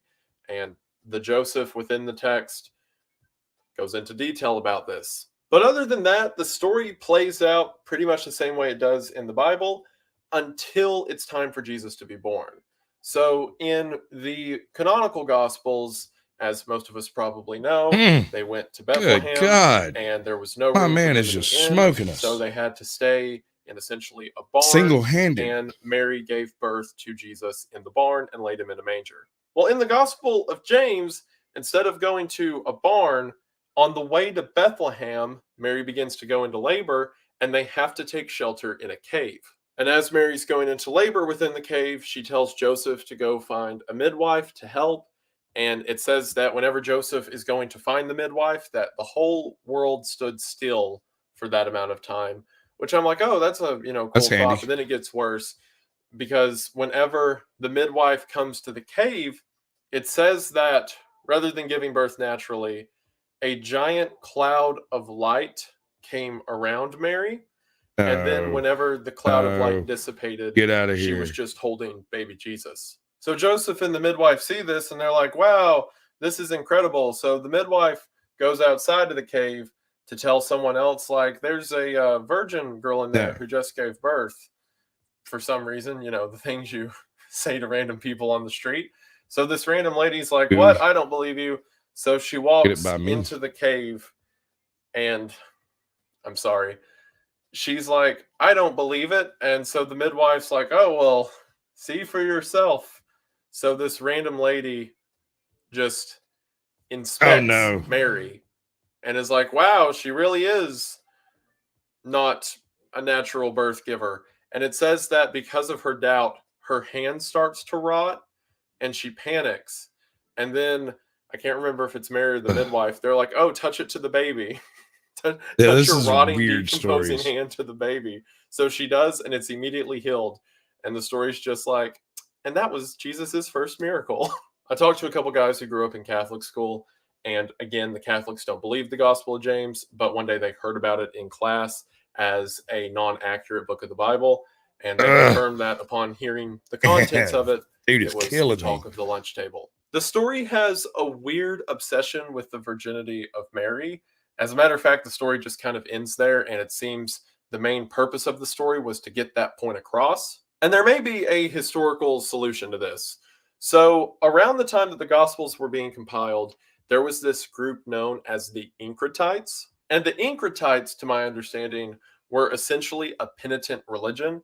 In other words, they believed that they were supposed to suffer and hurt for their naturally born sin. And one of the tenets that they held was that all forms of coitus were a natural product of humanity's sin, either in marriage or out of marriage. There was no time that it was ever acceptable. So it's believed by many that they inserted their belief into the Gospel of James as a way to drive home the idea that the reason Mary was favorable to God is because she never experienced anything related to it. So while I kind of want to put it in blasphemy for that reason, at the same time, Jeebus. while yeah, their reasons for it were weird and the story was Come on, weird, boys. I got to pull it there's together. not We got to make anything 6 shots in the directly next harmful, 50 seconds. I guess, What you other reckon? than just What's your making the chances? nativity kind of gross. Non-existent. So I guess it's fan fiction. If you were Catholic, I could Or is it see calling it Shakespeare? blasphemy since Mary is held in a higher spiritual regard within Catholicism.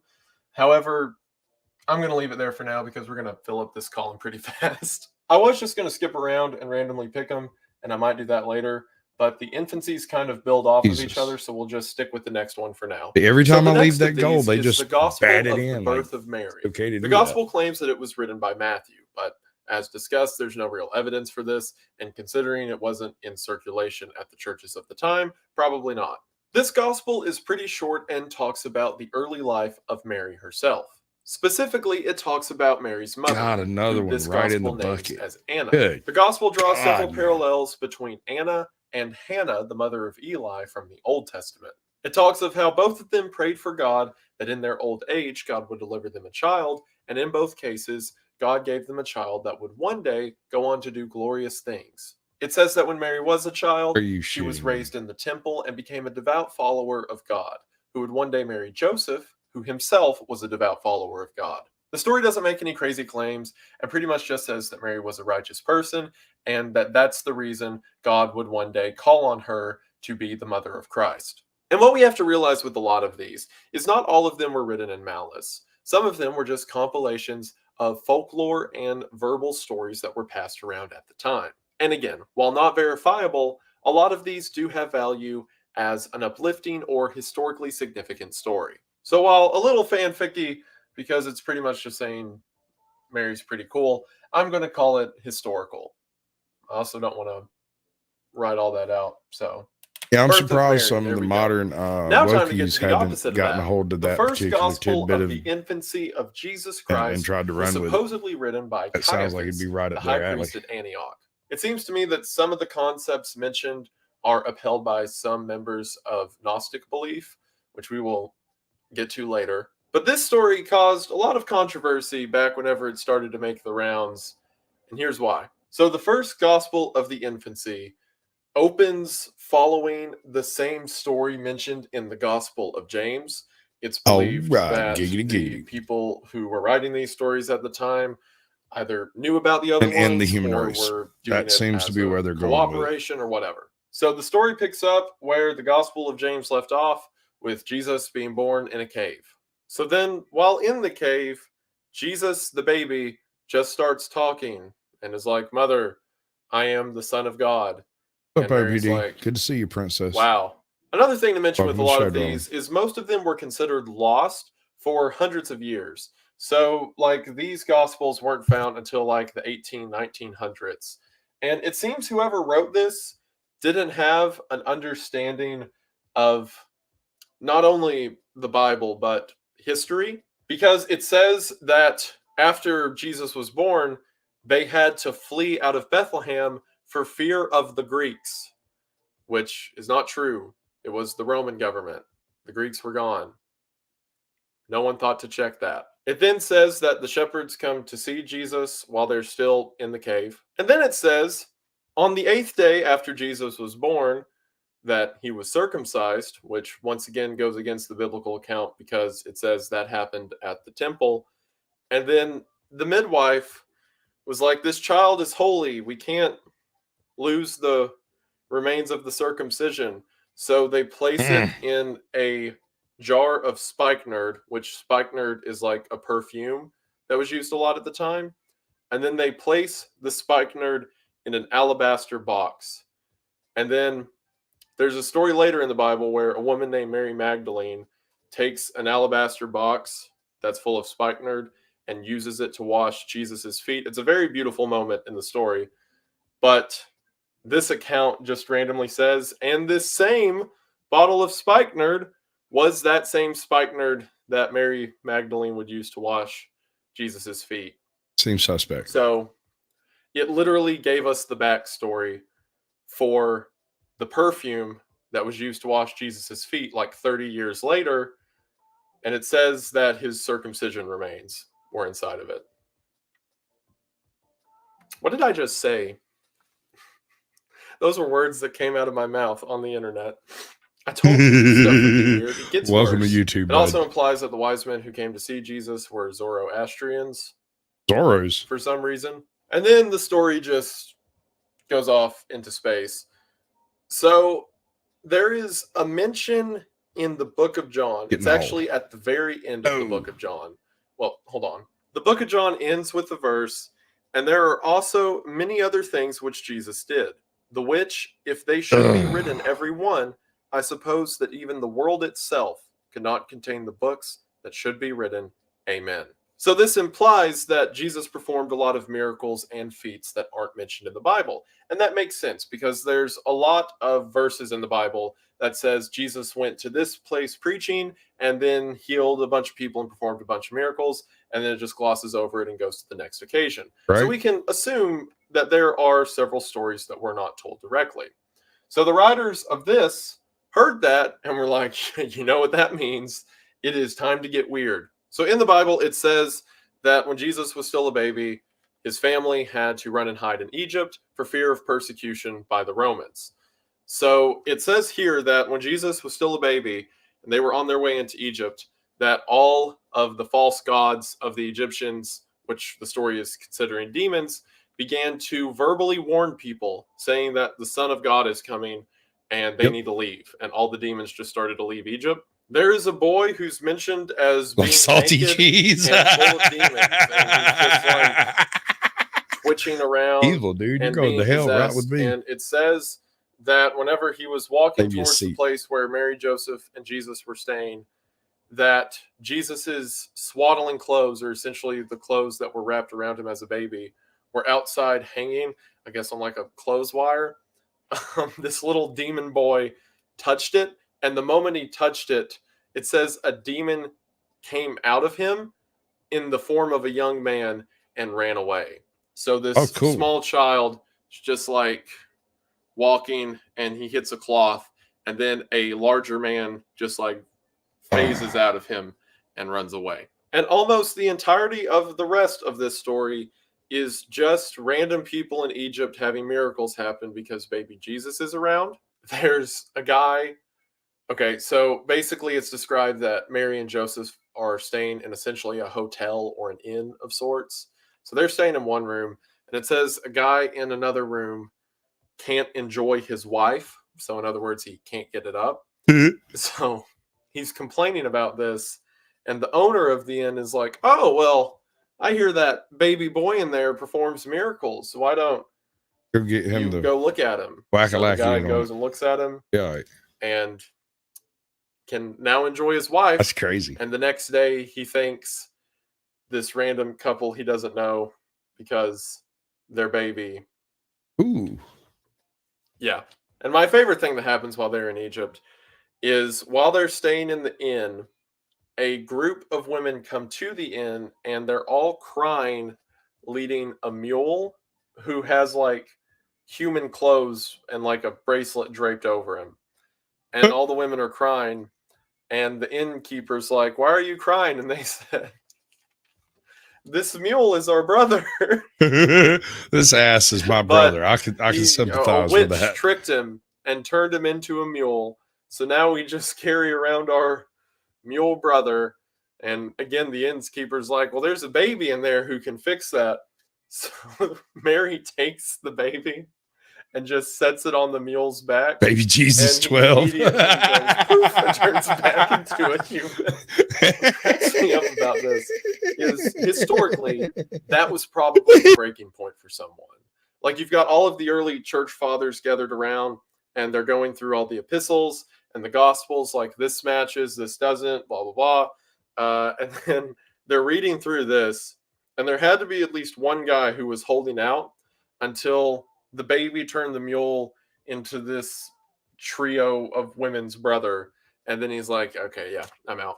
It had to be one guy writing this, because if it was like a group of people, there's no way this would have got by.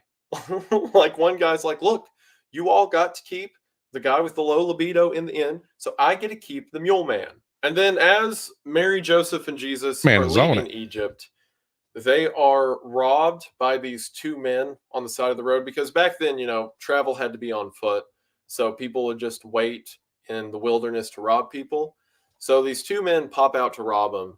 And one of the men's like, no, you shouldn't rob these guys. And they get into a fight, and the three are allowed to pass. And as they pass, Jesus talks again. Remember, he's still a baby. And baby Jesus says, ah, yes, those two men back there, they are both robbers. And one day they will be crucified alongside me when I am nailed to a tree by the Roman government. And Mary's like, wow. Like, I can't stress this enough. This story felt compelled to give us a fake backstory for the two thieves who died on the crosses next to Jesus. And even set up like a whole Dumb and Dumber gimmick where they can't rob these people over bickering, and show like, oh, this was the good one and this was the bad one. And it's just, I love it. What can I say? But that's not even the funniest backstory in this book. So it skips forward a few years when Jesus is like 5 or 6. And it says Apparently, that when Jesus was a little like bit of 5, baby Jesus and some there holy was water, cure what a else. young boy in the same town he was living in who was possessed by a demon. And the demon compelled this boy to just bite all the time. He bit everyone he was around. And if he couldn't bite anyone else, he'd just start like biting himself. So one day he like gets away from his parents and just starts biting other children, and eventually bites Jesus. And it says that as soon as this boy bites Jesus, that Hey, Danny, demon welcome to the flies show, out bud. of Good him, to see you. and the boy's no longer Glad to have you. possessed. And then the story goes, and that little boy was Judas Iscariot, the same guy who would one day betray him. They gave Judas a backstory. And the story keeps mentioning other non-canonical books of the Bible. Like it keeps being like, and these are recorded in the Gospel of Perfection, and this is mentioned in the Gospel of Bartholomew. And it just kind of makes it feel like this is a guy advertising his other bestsellers. Good to see you. And then there's a part at the end that's Judas quickly goats brushed are over, interesting. but we'll get to more detail on the next entry, where it says as a young boy, apparently all it takes is a little Jesus just add murdered water. Mean children. Which makes me wonder if this was ever meant to be considered as a legitimate gospel or whatever. Because, like, I mean, several of the inclusions, but especially the ending, does not seem like they're trying to win over the favor of any church leaders. I've seen scholars make the point that this book could just be some kind of combination between themes from the Nativity and local folklore around the Egyptian area at the time, like the statues falling down and the guy who was turned into a mule.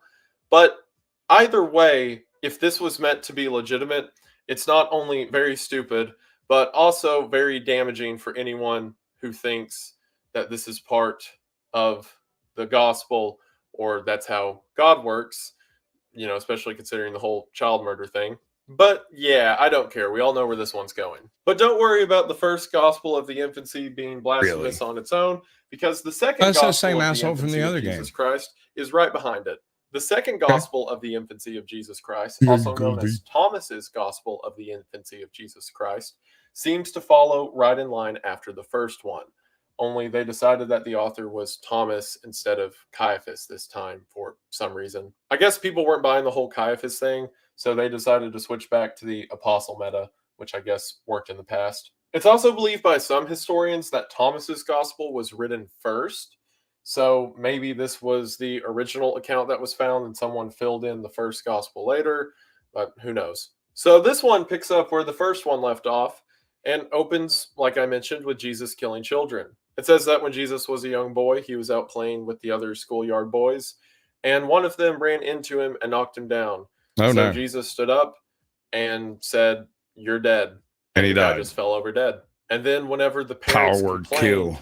that their child had been Hey, murdered, Rita. Welcome to Jesus the showed show, up baby. and blinded them. There's also a part mentioned where Jesus and the kids are playing on the roof of someone's house, and one of the boys falls off the Good to roof see and you. dies. So whenever the parents, like all the parents are around, and they're like, "Who killed this boy?" And the other kids are like, "Oh, Jesus did it." So Jesus is like, "No, I didn't. Watch." And he touches the dead boy, and the dead boy comes back to life and is like, "Jesus didn't push me." It makes him out to be an incredibly spoiled brat. Like there's other miracles also mentioned here where it says that Jesus made like a mold of clay into birds. Yeah, and then the he bird just then made the created birds life to appear the doves. and fly off. Yeah, that's one of And my he's favorites. also just a I brat. swear in some of the general. There's one Apocrypha part read where like Buck a Rogers teacher stories. tries to teach him like the alphabet, and Jesus is like, "I already know that. Why don't you tell me something I don't know, idiot?" And then the book just ends with a message like, "And then this child would one day die for the sins of humanity." So now that we got that out of the way, let's move on to something else. And they all went home Let's happily ever after.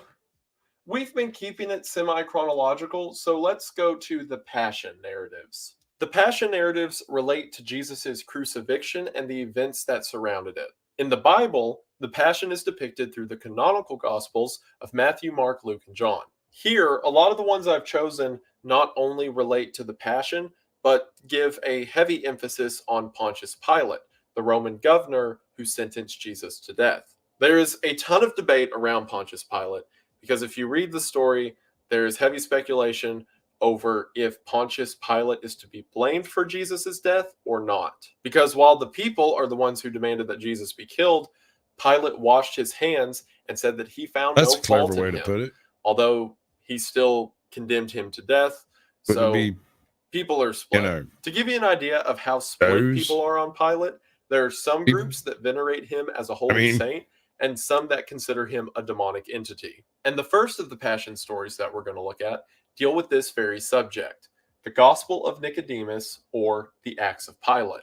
The Gospel of Nicodemus and the Acts of Pilate are really each their own separate writing, but they were discovered together and are always logged in unison with each other. So while they are written together up here, I'm going to treat them like two different accounts. He washed his because as hands you're of going it. to see, they are very different. So let's start with the Gospel of Nicodemus and answer the question, who is Nicodemus? Nicodemus was a famous figure mentioned in the biblical Gospels. He was a Pharisee who came to Jesus by night and asked him of his nature and what it meant to be saved. And because Jesus' response to Nicodemus serves as the foundation for a lot of belief regarding salvation, Nicodemus himself has been immortalized as one of the most important characters in the Gospels. Now, most people only know Nicodemus from this story. It's mentioned that he followed Jesus, but he's not specifically brought up throughout the rest of the Bible, except for one occasion.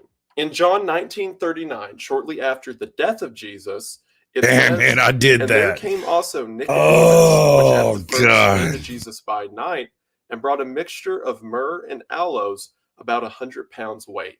So Nicodemus not only talked to Jesus that night, but it seems that he followed him up until his death on the cross and even cared for his body after Jesus died. So the Gospel of Nicodemus, which most historians date to around the 4th century, seems to be a compilation of Passion accounts from Nicodemus's point of view. And while you may be thinking that doesn't make any sense, if Nicodemus was there when Jesus died in the 1st century, how could he be the writer of it in the 4th century? And it seems that the Gospel of Nicodemus is a compilation of a lot of the oral stories that were passed down by people like Nicodemus and the heads of the early church. So it's more so using Nicodemus as a focal point to talk about a lot of the stories surrounding the crucifixion. Now, if you're familiar with the biblical account, most of this won't be anything new. Things like Jesus being brought before Pilate, Jesus asking what is truth, Pilate's wife saying that she had a dream about him. But there are some new details mentioned. Like, for one, it says that Pilate, whenever he called for Jesus to be brought into the courtroom, sent out a messenger to get him. And when the messenger sees Jesus, he recognizes Jesus as the man who came into Jerusalem a few days before and was praised and honored by the crowd. So the messenger takes off his coat and lays it on the ground as a rug for Jesus to walk on. And whenever he's interrogated as to why he did it, he said it didn't seem right for this man to have to walk on the ground. After that, it quotes a lot of the book of Matthew and the book of John, giving us the narrative of the trial and Pilate's interrogation of Jesus. Now, the most out there part that the Gospel of Nicodemus adds to the story is it says whenever they were having the trial for Jesus, a bunch of the people who Jesus had healed on his ministry came to testify for him, including the man at the pool of Bethesda, the woman with the issue of blood, a few of the lepers, and other famous characters that Jesus healed throughout the Gospels. And while that's not, like sacrilege or anything, I don't know why. I highly That's what doubt everybody tells all of me to them do. were in Jerusalem at that time. I It do also it. gets a detail of the crucifixion wrong. It's a So in the biblical account, Pilate has Jesus whipped because he thinks that will satiate people from wanting him dead, but then they still want him dead, so he orders him to be crucified. That was the reason that Jesus was What's up, whipped Bill? Good to beforehand. see you. Whereas in the Gospel of Nicodemus, it says that Pilate ordered for both at once. The crucifixion itself is pretty standard. Again, it uses a lot of the information from the other Gospels. And then the story talks about Joseph of Arimathea. This Joseph was a rich and influential figure within Jerusalem. And it turns out that he was a follower of Christ. So whenever Jesus was killed, Joseph went to Pilate and asked that he could have Jesus's body so that he could give him a proper burial. So Joseph takes the body of Jesus, places it in the tomb, and rolls a large stone over it. Welcome to the That's show, how Bill. essentially a homeless person like Jesus was able to be buried in such an elegant grave. So for doing this, and again, this is where the story diverges from the biblical canon, it says that Joseph was thrown in jail for burying the body of this heretic, because the reason they had Jesus crucified is they believed him to be a blasphemer. This is actually something that a lot of the writings at the time talk about. Like, not even the ones who claim to be a kind of gospel, just letters at the time say that Joseph was thrown in jail for burying the body of Jesus. We'll talk about that a bit more with a narrative later on this list, but the Gospel of Nicodemus kind of ends at this point that it's compiled several of the known to be true narratives from the Bible, as well as oral history that was being passed around at the time of its writing. I am personally a fan of the Gospel of Nicodemus, and out of all the ones that are on here, I think it to be the most legitimate. Because, well, yeah, it had the mention of a bunch of people Jesus healed being there to testify against him. I'm sure maybe a couple were, and I don't think that the oral tradition of the time is good enough to be passed out as direct history, but there's little touches there, like Joseph being thrown in jail, or the messenger who was sent to grab Jesus rolling his coat out. It absolutely that may be true, negatively and I affects you. think Hey, Black add Box, good welcome to the show. context to the stories of the time. Good to see you, bud. So it's for that reason I'm calling it historical. Now, the second part of that gospel, the Acts of Pilate. So a lot of you have probably heard of the book of Acts. It's the 5th book in the New Testament. But what a lot of you may not know is that there are a ton of books of Acts. The one we have in the Bible is the Acts of the Apostles, and it was written by Luke. So the Acts of the Apostles is just a telling of what the apostles and Paul did after Christ's resurrection and ascension into heaven. But a lot of people saw the Acts of the Apostles and were like, so if I just say that what I'm describing is the acts of these people, I can talk about the acts of whoever I want. So there's ones like the Acts of Peter, the Acts of John, the Acts of Paul and Thecla, which we'll talk about later. And while a lot of them do have some legitimacy, for example, it's the Acts of John and Peter, I believe, that were written by apprentices who followed them in their ministry. So they're probably a pretty good account of what happened to them later in life. As a matter of fact, the Bible never mentions Peter's crucifixion, but if you're familiar with Christian history, then you probably have heard that Peter was crucified upside down. This doesn't come from the Bible, it comes from the Acts of Peter. So while a lot of them have legitimacy, the Acts of the Apostles that's in the New Testament is the only one that was verifiably written by one of the apostles. And again, think back to that whole list of 8 I talked about earlier. And for an example of someone being a little quirky and silly with their acts, look at the Acts of Pilate. Acts of Pilate is Dante's Inferno. Not literally, but reading it, it feels just like Dante's Inferno. There's a brief mention in the Bible that whenever Jesus rose from the grave, several of the saints also rose with him, and that they went from town to town preaching that Jesus is Lord. It's very quick and kind of scrubbed over, but that's what the Acts of Pilate is about. So it is the resurrection of God from Pilate's point of view. So Pilate's in Jerusalem. I appreciate and it, then Rita. they start hearing There's not a these whole lot reports that to there's it. dead I know it people looks like a walking lot's everywhere. going on. I So guess there's a bunch Pilate going on goes out backstage, into the but city, and he oh, meets it's not two that men complicated. named Charinus and Lenthius, Like building who an were onion people who had died from the years inside ago out. and were now resurrected. So Pilate asks what happened, and the Acts of Pilate are the account of the two men. They describe hell as being this dark, empty landscape. It's very similar to the hell or Sheol that's described in Judaism, or concepts like purgatory in Catholicism. And then the Get with two me men this week say and we can that do when your they were down show. there, But I a think next giant week, light hold on. appeared at the gates of hell, and Get with me sometime this week and we can do a show, Rita. Next week, I have to go back to the beach house and do some furniture swapping over there and try to get it straight before my wife's mother has to go back there again. I just don't believe she would want to walk in and see the same place that her husband just died, you know. So, woe is me. I'm going to have to go spend a week at the beach. It's not for a great reason, so. But, you know, any trip to the beach is always a good trip to the beach, in my opinion. Might even get me a fishing license this time. Oh, yeah, hit me up. If you can set a specific time, Thursday or Saturday. Saturday might be sketchy. Aim for Thursday. I should still be here Thursday unless something wacky happens. But even if something wacky happens, the worst that happens is me and you sit down and have a conversation behind avatars, which is at least as good as other YouTube type shows. You know. Oh, that's terrible. God, I'm so sorry.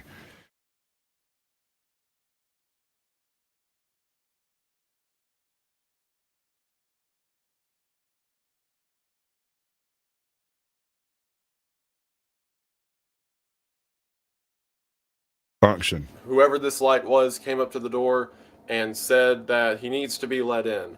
So Satan, apparently not knowing who this guy is like, sure, let him in. And oh no, it's Jesus. So then Jesus grabs everyone and pulls them out of hell. Now, I'm not clowning on the concept of Jesus going to hell after the crucifixion and raising the righteous out of perdition. That is a concept that's held in Catholicism. What I am clowning on is the dialogue the Acts of Pilate has while that's going on. For example, the whole part of the devil not knowing who Jesus is, which is not true. And after they let him into the gates, there's a very long monologue where the devil's second in command, Beelzebub, is like, that man who you let in is so righteous. He's so perfect. He's so full of love and glory. And the devil's just like, Hey, oh Andrea, no, I'm an idiot. Andrea, And then it cuts back to Andrea. Beelzebub still being like, he's one of perfect. those. He's beautiful. I love You're one him of so those much. people. Not the I love Andrea. him so much part. But it's a very long insert of the demons. I've got talking more about kills how in my great car God than is, I do with and my Satan gun. somehow not knowing that it was God coming to hell. And these two men, Charinus and Lenthius, were apparently next to every prominent figure of the Old Testament, because in their account, they're like, yeah, and whenever Jesus came, the prophet Isaiah. Here's what I have to say about grief. You really don't have any choice in it except for to move on through it. If you get stuck on a particular stage, all you can really do is butt your head against that wall until you get through it. Typically, things that cause people to become stuck are things like drug use, alcoholism, fixation, OCD, stuff like this can trip you up, stuck in a. Right. No, I'm going to run them over. That's my plan. Isaiah said this, and then King David said this, and then Samuel said this, and it goes through like all the heavy hitters from the I'm Old tangled Testament. in my own And it says cord. that This is all no of these good. saints are brought to heaven And whenever they get to I heaven, go in Iron there's Man on two this stuff. people I do it already alone. there waiting on them, Enoch and Elijah. Now, this is a really cool little inclusion in the story because Enoch and Elijah were the only two people in the Bible who never died. Both of them were directly brought up to heaven by God. So in this story, it's saying that while everyone else was essentially in heaven's waiting room, waiting for Jesus to pull them into heaven, Enoch and Elijah were already there, making room for everyone. So Jesus is like, all right, I got to get back to earth to do the whole resurrection thing. And it describes everyone from the Old Testament being in like this massive huddle and just kind of shimmying around as they talk to Enoch and Elijah.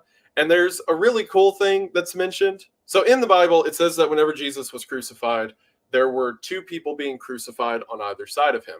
Both of them are just simply known as the thieves in the Gospels. One of them mocked Jesus and made fun of him, and the other one asked to be saved. And Jesus said, "Today you will be with me in paradise." So as all of them are standing there in heaven, the first soul walks through the gates, and it's a man carrying a cross.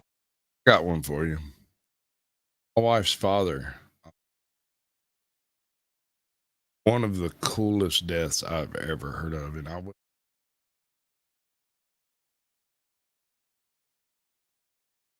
man went for a walk on the beach, took some beautiful pictures, posted them. Oh, laid down and went to sleep. And while it's tragic, there's so many worse ways people go. It's hardcore to. That's about the most peaceful way I've heard of.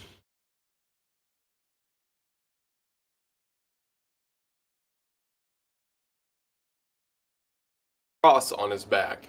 And they ask, "Who are you?" And he says, "I was the thief who died alongside Okay, so Christ." we are going and as to. Jesus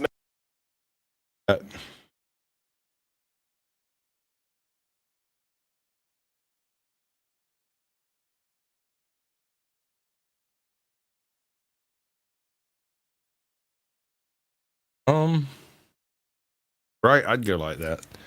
I mean, that's awesome. Like I said, truly beautiful pictures, followed by a sweet gift for everybody, and then poof.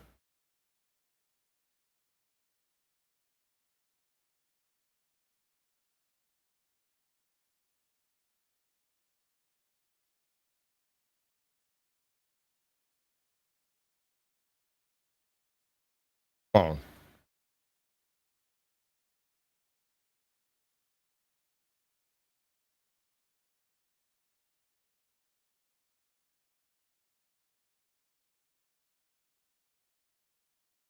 I'll figure out how.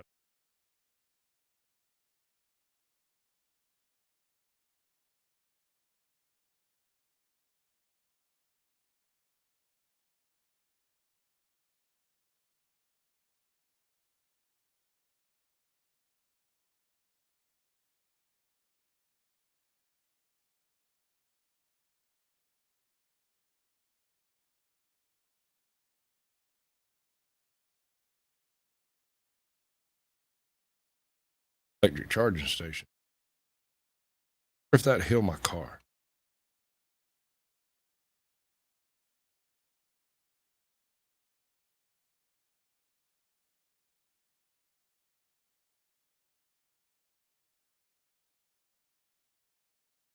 It's like cab missions in Beirut.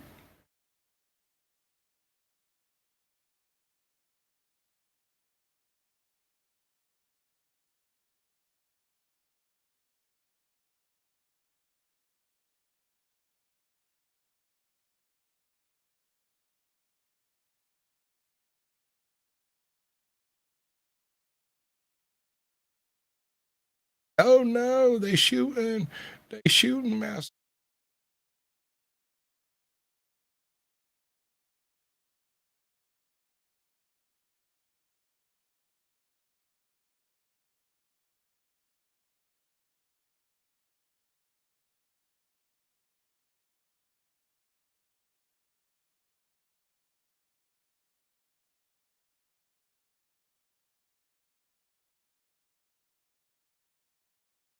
This PlayStation 4 is snuff when it comes.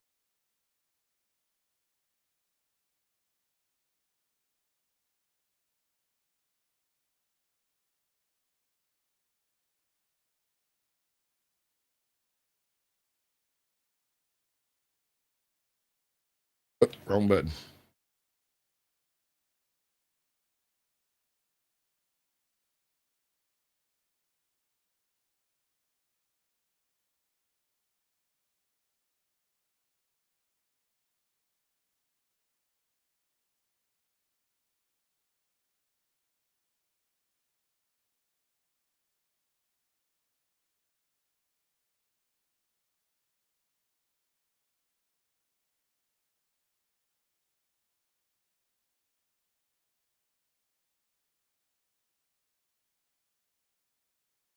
Oh, I'm out of fuel.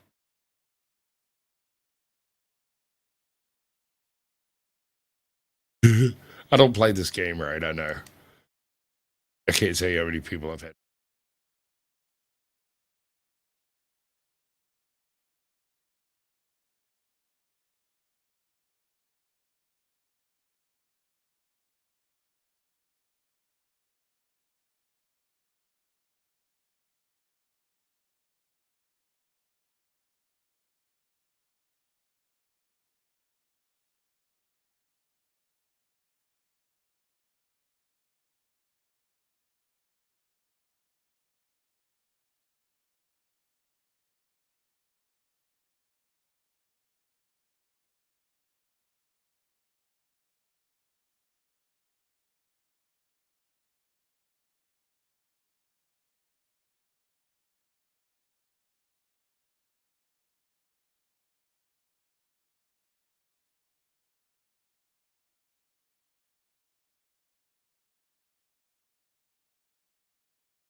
Jesus. Put them up. Put them up. Is it my awesome or am I awesome? Because you are awesome is a different phrase from you belong. You own the awesome. I may own the awesome. I'm not sure. I haven't discussed it with the other awesome owners yet. But we can get together and come to an agreement on exactly how much. Otherwise, it's probably going to be stuck in the corner. You know, those old treaties by the U.S. government.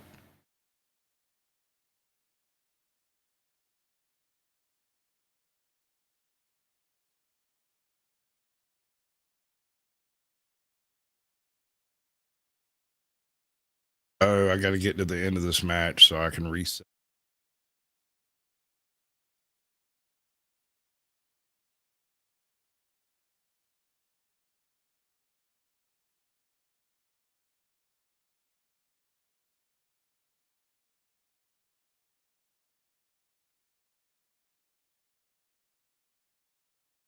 Suck at this game.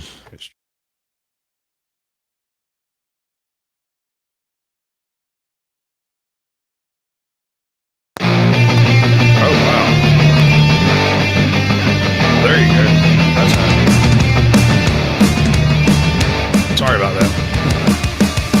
This is not a Christmas. This is not a Christmas song. This is not a Christmas. This is not a Christmas song. The Christmas tree's on fire. Santa's holding the lighter. My parents are both liars. I got gifts but one subscribers. Thanks for the candy basket.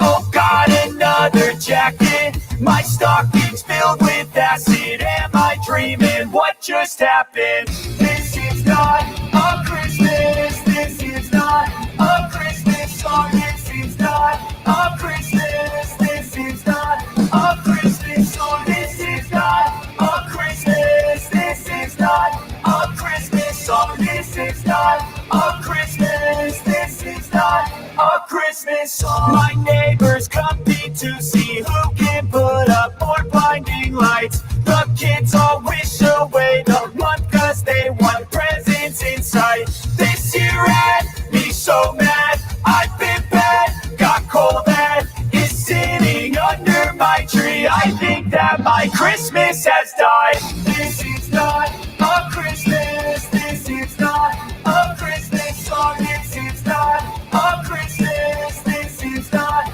a Christmas song. This is not a Christmas. This is not a Christmas song. This is not a Christmas. This is not a Christmas song. When I was just a boy, Christmas brought so much joy. Couldn't wait for the presents and laughter. I couldn't sleep late at night, looking for Santa with lights. Those are the memories I still remember. Then I became a man, lost sight of who I am. But right in front of me was the answer. 'Cause on Christmas I feel joy, and I turn back to a boy. The answer is to stay young forever.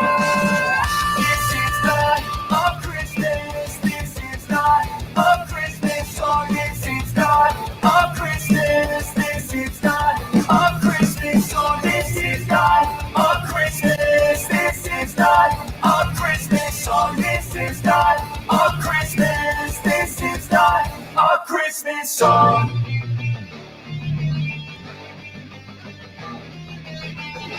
Hey, Ghost Digger, welcome to the show, bud.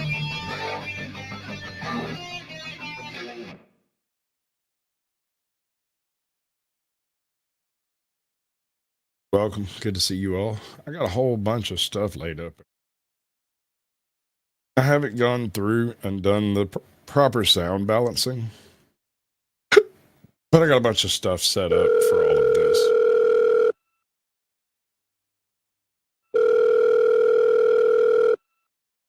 Hello? Hello? What? No, I know I don't have a gooseneck trailer. Dude, it is 4 a.m. Look. No, I don't have a camper. What? Well, how did you get the Airstream into the swimming pool? Oh, because you thought the tractor floated.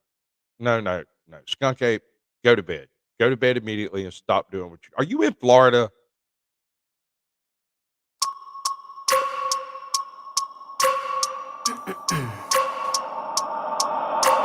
I wake up every minute with the fever dreams. I push a mind to a limit where it needs to be. I work blind, got vision I don't need to see. I'm picking mind over matter, I believe in me. I need to find more hours in the day to breathe. Need to find more power in the way I be. And when my mind turns sour with the painful scenes, I need to scream out loud, I can't stop me. I wanna be the greatest like Rocky. You know I leave them all hates like a hobby. I'm out here making moves like a lobby. And if you ain't with me, it's your loss. See, I got my mind on the facts, I'm a python, grab what I like real fast. So until I have everything I attack, everything that I lack, everything that I want, and I see matter of fact. 'Cause I'm my own worst enemy. Only if I let it be. I can control anything if I can just think carefully. I control my destiny. Deep up in my mind I manifest it. Every morning I wake up obsessed, and everything I do the best. And deep within my mind you know I'll always manifest it.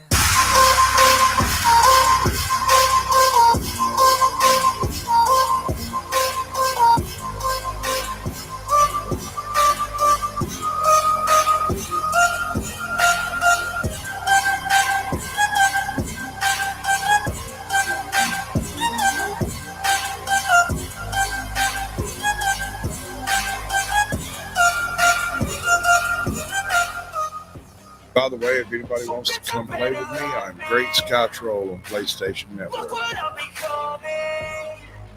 In my mind I'm running all around circles. Better thoughts are coming. And my mind is like a reflex. It knows I don't just shoot what people, I need run over them. next.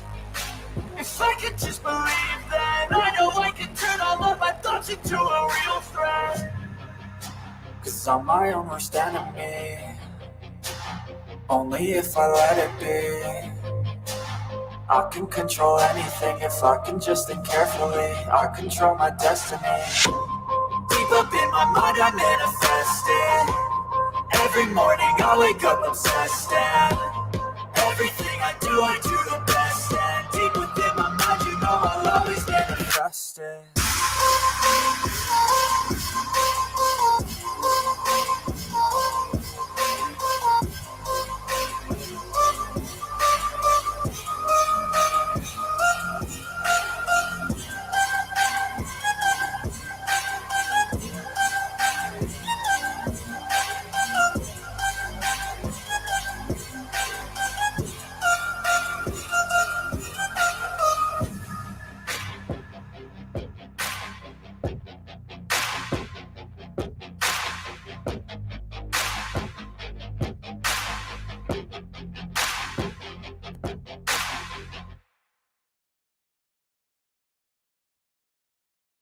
That's unfortunate.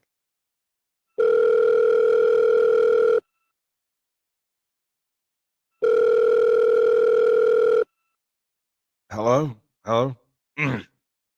What? No, I know I don't have a gooseneck trailer. Dude, it is 4 a.m. Look. No, I don't have a camper. Yeah, it's just did though. What? Well, how did you get?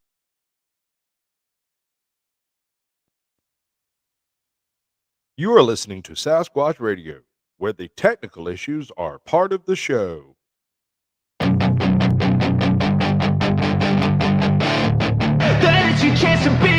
Hey kid, don't ever let them get inside your head.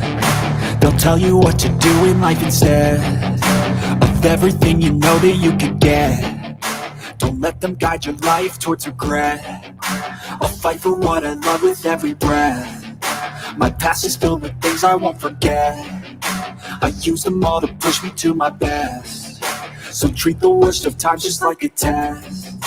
If only I could go back in time, I'd tell myself that everything will end up alright. Just push yourself, test yourself, figure out what you like, and find your limits, don't be rigid, always work towards a prime. Surround yourself with open minds, people can change your life. A few friends with intent can help you feel alive. Find a passion, take some action, and with a little time, just be patient, make a statement, try to enjoy your life.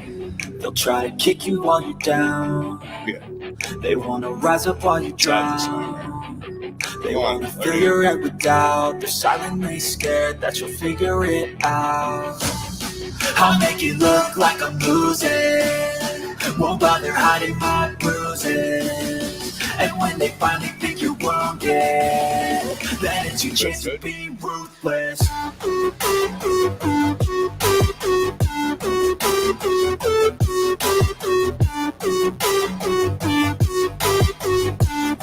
Then it's your chance to be ruthless.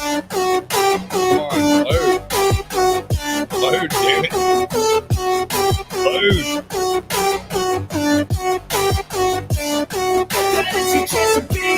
They don't wanna see me make it, they don't wanna see me care. Anytime I make some progress, I can see that they compare. I think everyone's against me, maybe something in the air. Am I paranoid? I swear a void is forming and they're scared. I walk a straight path, not many can say that. I like to play fast, cross me and there's payback. You better pray that I don't see your face at any place that I go. I know you hate that. I've been doing fine, I'm not wasting any more time. I live for the fight and the climb, and I think that the pain that's deep inside is what defines. So I won't give up, I'm gonna make it to the top. I don't care what's in my way, I swear I'm never gonna stop. I could fall flat on my face and I swear I will get back up, cause I don't deserve a thing and the road ahead is tough. They'll try to kick you while you're down. They wanna rise up while you drown. They wanna fill your head with doubt. They're silently scared that you'll figure it out. I'll make it look like I'm losing, won't bother hiding my bruises. And when they finally think you're wounded, then it's your chance to be ruthless.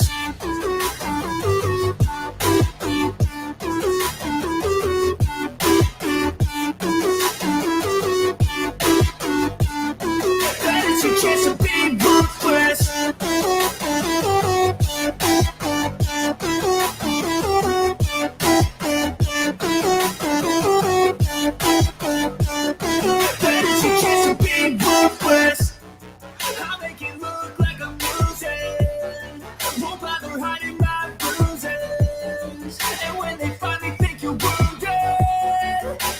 chance of being ruthless.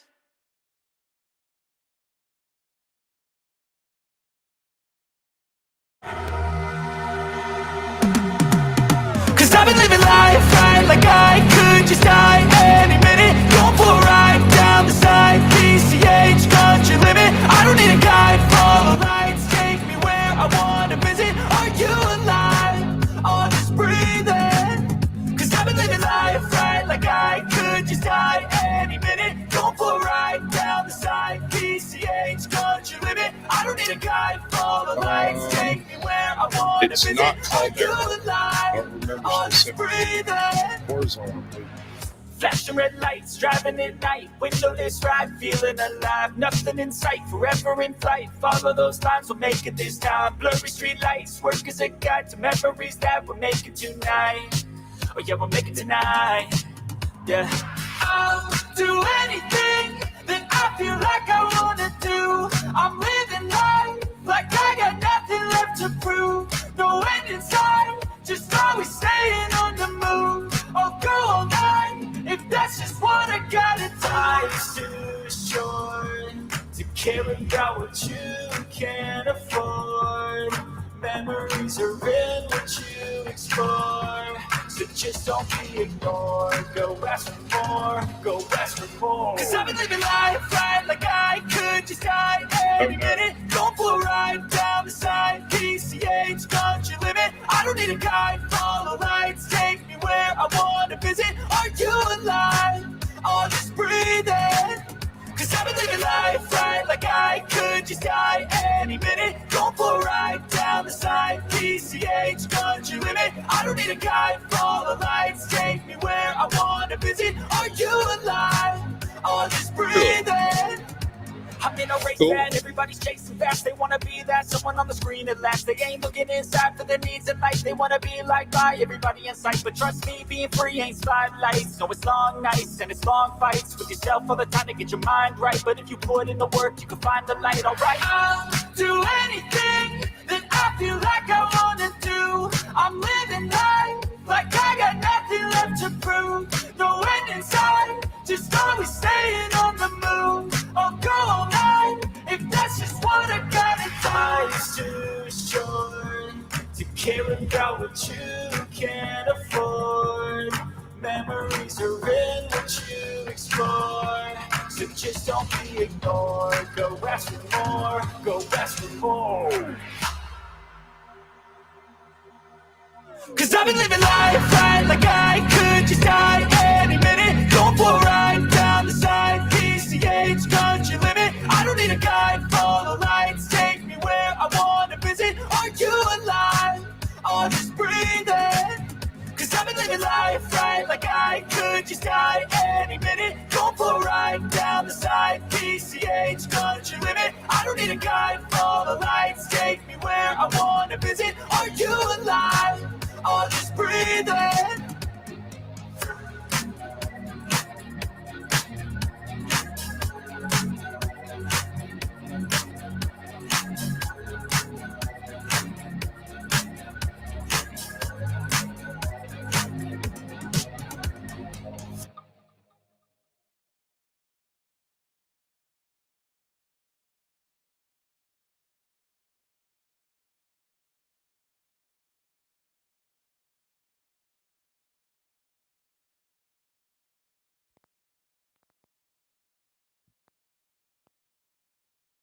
You're watching Sasquatch Radio.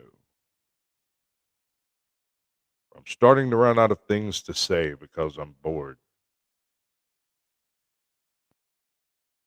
But if I lay down and I play dead and I stay dead, maybe you'll get sick of being the monster out of my head, under my bed. Think you're something out of my nightmares.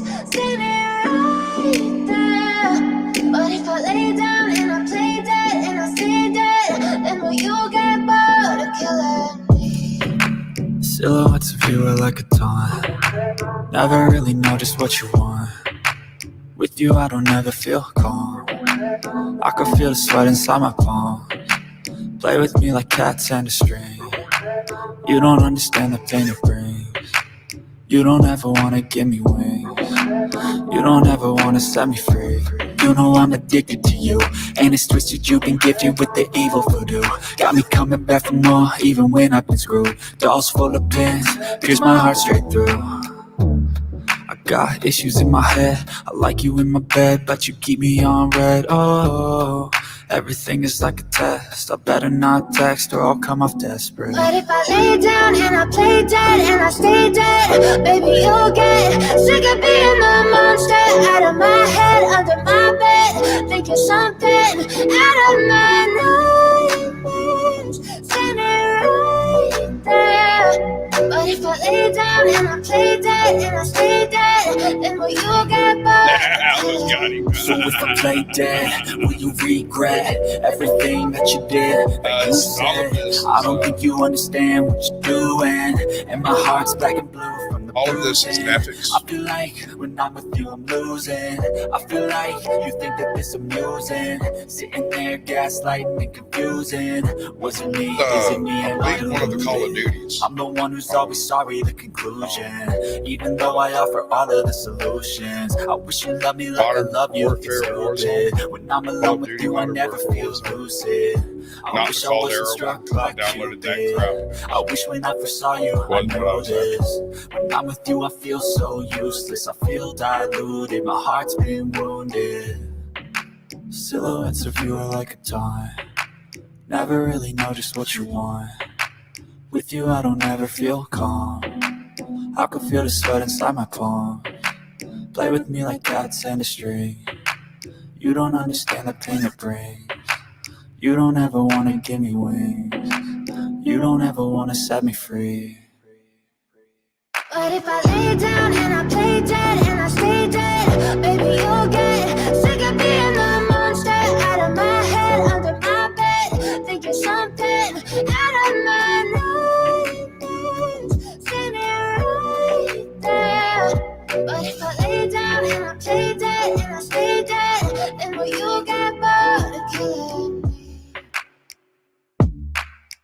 Then will you get bored of killing me? And will you get bored of killing me?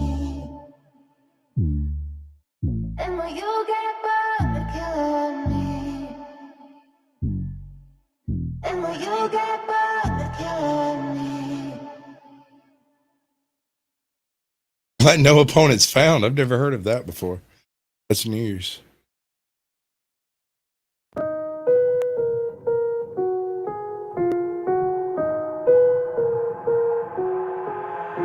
I've got an itch I can't scratch, I'm missing a piece that completes a whole part of me, an open wound scar to see. Everybody come here, gather round, welcome to the freak show, the best in town. What the hell's wrong with me? I don't get along with anybody, honestly. I've been living in my own head, constantly thoughts jumbled round, think I need a new lobotomy. Wait, all these thoughts are too negative. I don't wanna get lost in the sedative. Gotta show them what I got, I'm competitive. You know I'm about to go off, I won't let them win, I'll take a stab. I wanna chase a bag, I wanna weigh, I can change all the things I lack. I gotta face the facts, I got a taste in that. Got me obsessed with the rest, I got an itch to scratch. I'll give up everything. I don't take if I can see my dreams, make things right. 'Cause I'll do anything to make whatever you don't let go. Don't let go. I'll make things right. 'Cause I'll do anything to make whatever you I just wanna find a way out, sick of the venom in my brain. Running through the past, wanna escape my pain. I just wanna be a better person, I deserve this. I just wanna break these chains. Always asking for greatness, true to myself, I never fake it. Seen too many once, I just so they get famous. And when I say the truth, most really can't take it. In spite of everything I've been through, I'ma make it. Fake friends, but on my downfall is toxic. Day one, started the outlaws for profit. Now all I do is write verses, no talking. All I do is put the work in, no option. This was everything I ever wanted. Created a legacy off of me, just being honest. And the fake ones hate, but it's all to no avail. They wanna see me lose, but you know I never fail. I'll give up everything, don't give up. If I can see my dream, make things right. 'Cause I'll do anything, want a reality. Oh, wait, I'll give up everything, don't take if I can see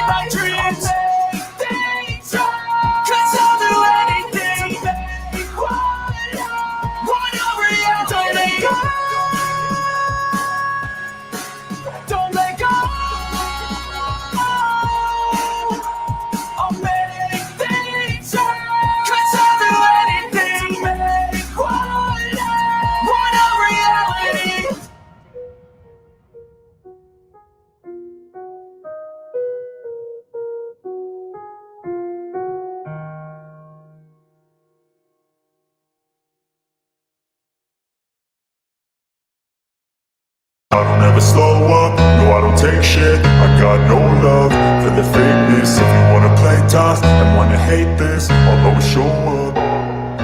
I don't ever slow up, no I don't take shit. I got no love for the fakeness. If you wanna play tough and wanna hate this, I'll always show up and make a statement. I don't ever slow up, no I don't take shit. I got no love for the fakeness. If you wanna play tough and wanna hate this, I'll always show up and make a statement. Everything I do so instinctive and so passionate. Every word I move so descriptive like an adjective. I got a vendetta against people who patented being negative when you should be getting after it. I got facts over tracks, this and that, spitting slow, spitting fast. I could roast, I could gas, think I'm okay at last, but I don't know if that can erase all the past. And the pettiness, a reflection of the emptiness. Hilarious, you think you're worth my time, you're delirious. Mysterious, because you hide behind a fake exterior. Inferior, you know I'll always be a bit superior. Get off of me, this ain't no humble brag. I want you to hear words, you can say them back. I want you to feel free from the chains at last, and to believe in what you got, it was built to last, yeah. Now that I've been put through hell, I never got anyone's help. I had to do it all myself.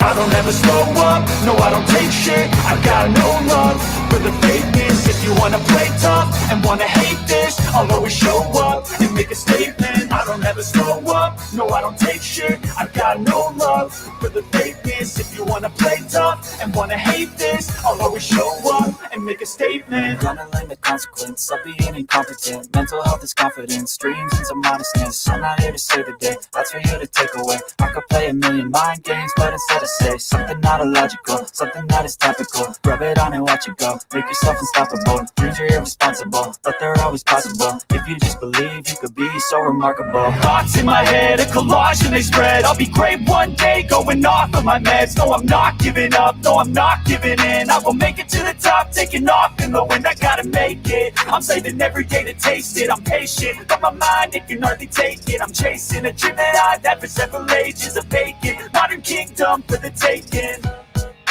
Now that I've been put through hell, I never got anyone's help. I had to do it all myself.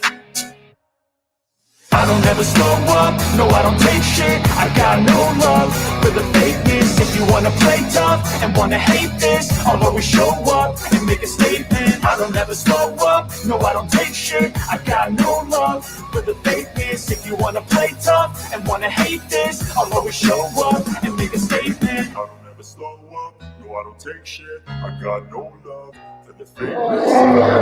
I wanna hate it. I'd like to explain to y'all before, I ain't no drinking man. I tried it once and it got me highly irregular and I swore I'd never do it again. But I promised my brother-in-law that I'd go up and watch his still while he went into town to vote. It was right up on the mountain where the map said it'd be, my friend. Let me tell you one thing though. This wasn't no ordinary still. See, it stood up on that mountainside like a huge golden oak. Oh, and there was God's yellow moon a-shining on a cool, clear evening. God's little lanterns was a-twinkling on and off in the heavens. And I explained to you once before, I ain't no drinking man. Temptation got the best of me. Whew. I took a slash. Man, that yellow whiskey running down my throat like honeydew wine water, and I took another slash. Took another and another and another, and before I knew it, down one whole jug of that mess commenced to get hot flashes. Had goose pimples running up and down my body, and a feeling came over me like something I'd never experienced before. It was like I was in love. In love for the first time. With anything that moved. Animate or inanimate, it didn't matter. It was like there was a great neon sign flashing on and off in my brain saying, Sasquatch, there's a great day coming. 'Cause I was drunk. Now, to be clear, now I wasn't no slip-sliding Reggie Youngin commode hugging drunk. I was God's own drunk and a fearless man. Friends, that's when I first saw the bear. He was a Kodiak-looking fella about 19 feet tall. Wandered up on the hill expecting me to do one of two things. Flip a fly, didn't do either one. It hung him up. He started sniffing around my body, trying to smell fear, but he ain't gonna smell no fear because I'm God's own drunk and a fearless man, and it hung him up. He looked me right in my eyes, and my eyes was a whole lot redder than his was, and it hung him up.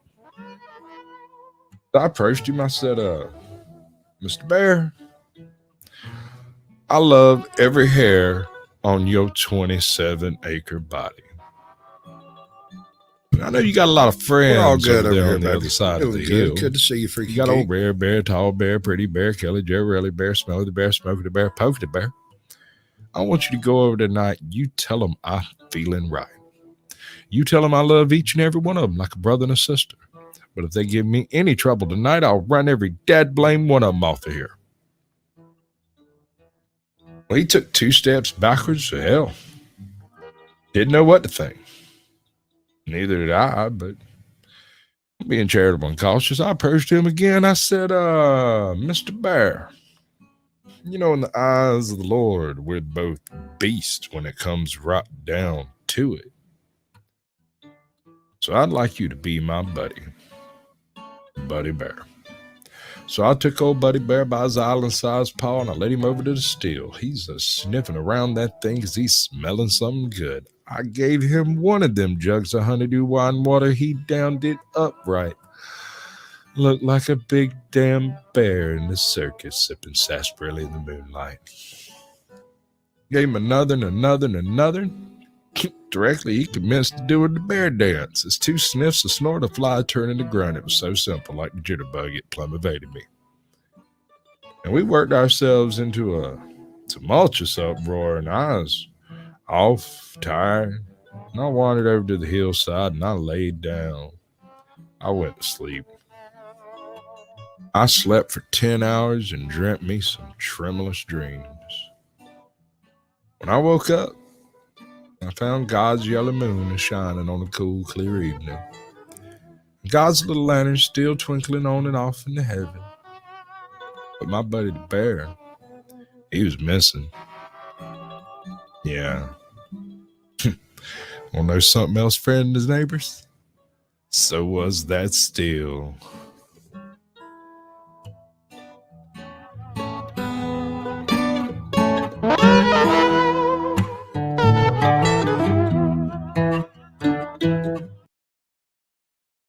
You are listening to Sasquatch Radio, where the technical issues are part of the show.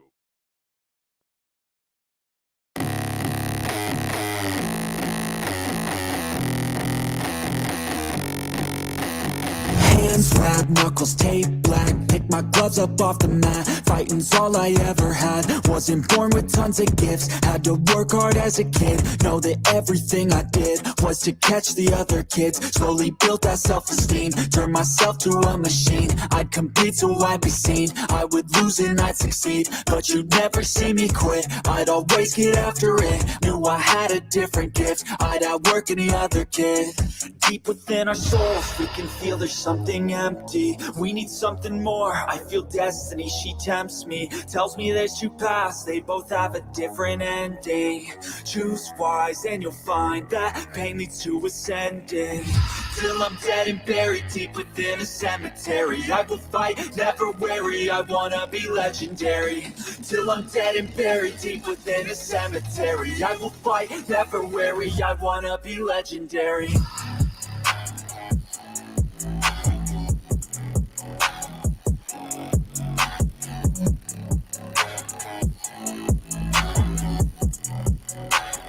I wanna be legendary.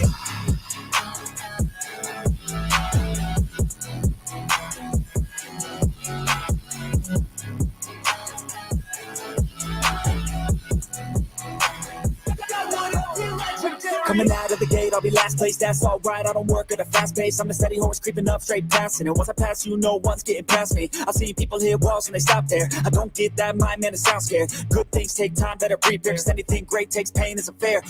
Take it from me, cause I got to this place where no one can tell me to do anything. I call my own shots, I call my own place. I enjoy my life almost every day, and I could teach you if you listen to me. You follow some rules, don't need gifts to be paid. Persistence is better than brains any day. Just listen to me and I'll show you the way. Our souls, we can feel there's something empty. We need something more. I feel destiny, she tempts me, tells me there's two paths, they both have a different ending. Choose wise and you'll find that pain leads to ascending. Till I'm dead and buried deep within a cemetery, I will fight, never weary, I wanna be legendary. Till I'm dead and buried deep within a cemetery, I will fight, never weary, I wanna be legendary.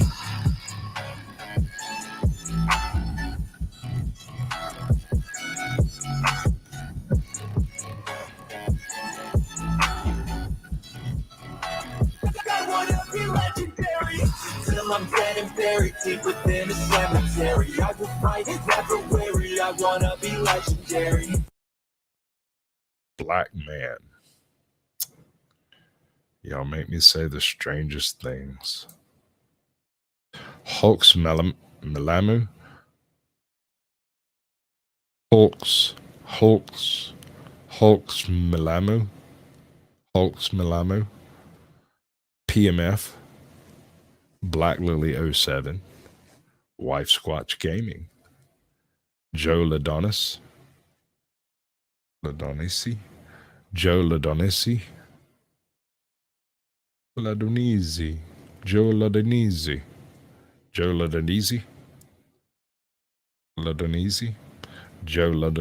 I'm not permitted to join a cult, but just a local weed. Promise my mommy. Ivan Azumbuha. Pretty sure that one's a troll name. I just don't know what it's supposed to say.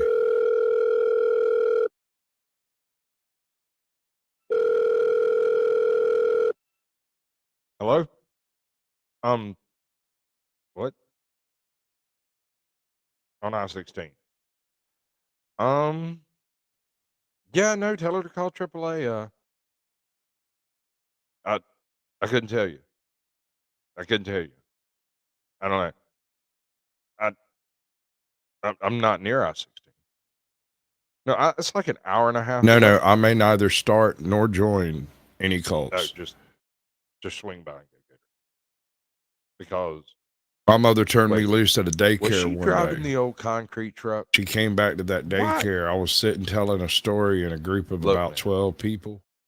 This is the last time. When we left, she made me promise I would never start a cult. I almost didn't start a YouTube channel for the same reason. To my concrete truck. Why? Who? Oh, no keys anymore. Because you hotwired it. Well, of course it's not a good mud bogging truck. It's half full of solid concrete. Yeah, no, it was cheap. No, do not dynamite the back of that truck. I'll figure something out with it. I don't know. Look, give a fucking truck home and stop it. Just quit it. Put it back out there in the swamp. Let some hobo live in it, but don't drive it around. God, that thing is dangerous.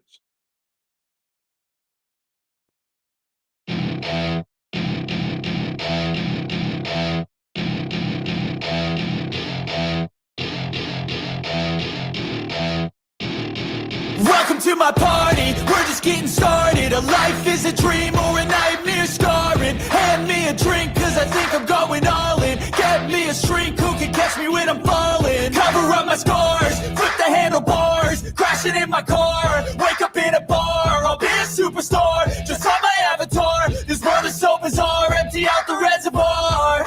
Yeah. I'm taking 6 shots, yeah, straight to the face. And I wanna get lost, I'm sick of this place. Don't know how to stop when I'm feeling this way. So I'm taking 6 shots till I'm feeling okay. I think I'm going crazy, don't think I'll get home safe. So I'm taking 6 shots all straight to the face. I'm taking 6 shots, are you coming with me? I'm taking 6 shots, yeah, straight to the face. And I wanna get lost, I'm sick of this place. Don't know how to stop when I'm feeling this way. So I'm taking 6 shots till I'm feeling okay. I think I'm going crazy, don't think I'll get home safe. Taking 6 shots all straight to the face. I'm taking 6 shots, are you coming with me? Sometimes you need to let loose, grab juice, get goose, tattoos, taboos, get screwed. Loosen up, buttercup, all those hate comments will never make you feel enough. We're all adequate graduates, heart full of calluses, but we know calculus. Damn, ain't that fabulous? Can't wait to apply all those mathematicus. But we can't get a job that pays us enough. I'm about to pop up. Fuck you, you're lost. We all know that we never really want a boss. So I'ma do what I want to.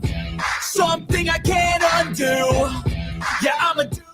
Actually, I have to sort of thank Untethered Live. He stumbled into the middle of it, not realizing what he'd come across. And once I got to looking into it, and I subscribed to the channel for like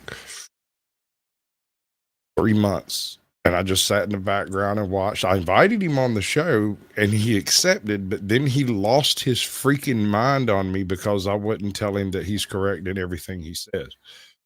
And so I was like, oh, it's a cult, right? Gotcha. No, I'm not chanting with you, dude. We're not going down that road. But I kind of just noted his existence, and he's cycled through a couple of channels since then. But I also know found a transracial channel. If that would be interesting.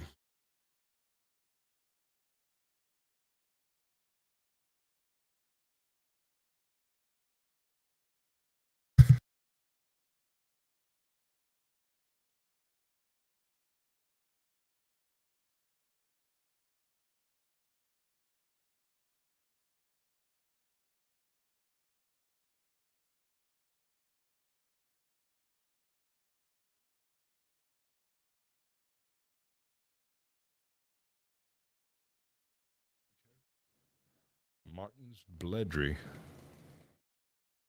Jilly Bean. That's funny. You are listening to Sasquatch Radio. No, this is transracial. It's a white guy who's black now. I think they're funny. Or a black guy who's born white. How do you look at that? Right. We'll look at it in a minute. So I got a dream that I'm gonna be at the top of the scene. On every screen, Fancies making my himself presence a a thing rapper. to be seen. Yeah, I'll make them all see that I could be anything I wanna be. If you got a dream, then you need persistence and lots of belief. Yeah. Yo, don't take that negative energy, I replace that. I just wanna be me, I don't fake that. I just wanna be free, yeah, chase that. I got a new obsession, it's helping and teaching and giving everyone a lesson. It's living and winning and building something that's impressive. I don't wanna do the same thing, I wanna be progressive. So I'ma make a new me, a new beast, a true fiend. He's everything that he wants to be. Look in the mirror, what he wants to see. It's a dude looking I'll show you in a stay on minute. track, yeah, track things. I'm setting goals like We'll get into that. I'm setting I ain't got nothing I see against myself it. being happy. A better me with a strategy that I'm attacking. To the test, and you know I'll lace that. Hit me in the face and I'm hitting right back. I enjoy the chase, so I'll stay on track. Yeah, I enjoy the race, so I'll make that bag. Got a lot of dreams that I'll make come true. Got a lot of things that I wanna do. Got a lot of goals that I wanna prove. And there's not a lot of time, so I gotta make moves.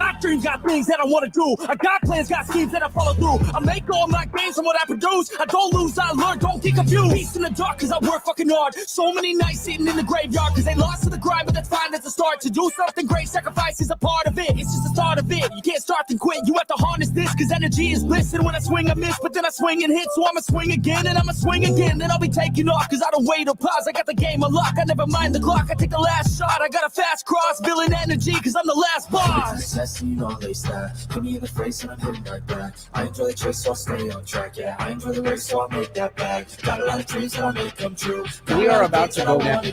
Got a lot of goals that I want to prove. There's not a lot of time, so I gotta make moves.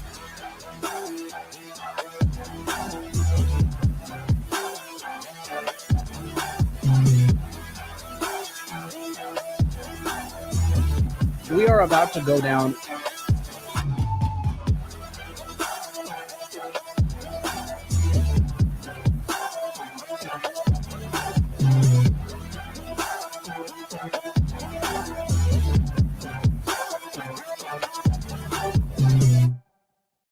Fairy comes. Oh, you got me. Fairy Sino. Ferrizino. Fairy Sino. Fairy Sino. Sino. Fairy Sino. We're going with that. Fairy Sino.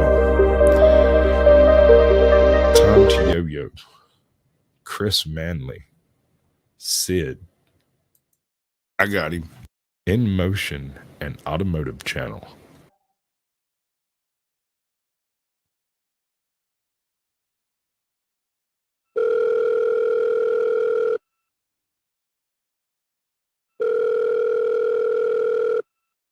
Hello? Yeah, I'll accept the charges. I mean, what is it, Skunk Ape? He did what? Well, how the hell did he get that many bees in the bar in the first place, man? I mean, what? Where did you find a beekeeper at 4 a.m.? Okay, what? Just never mind. Never mind. What are the charges? What are the charges? Right? Well, what, did you bite them or something? Right. Because you wouldn't get in. Because you're covered in bees. Well, did they take you to the hospital at least? Oh, that's where you've been the past week. Right. All right. Well, I'll tell you what. You chill out for a couple hours. I'll see what I can do on this end, and we'll lock it right down for you. Don't sweat it.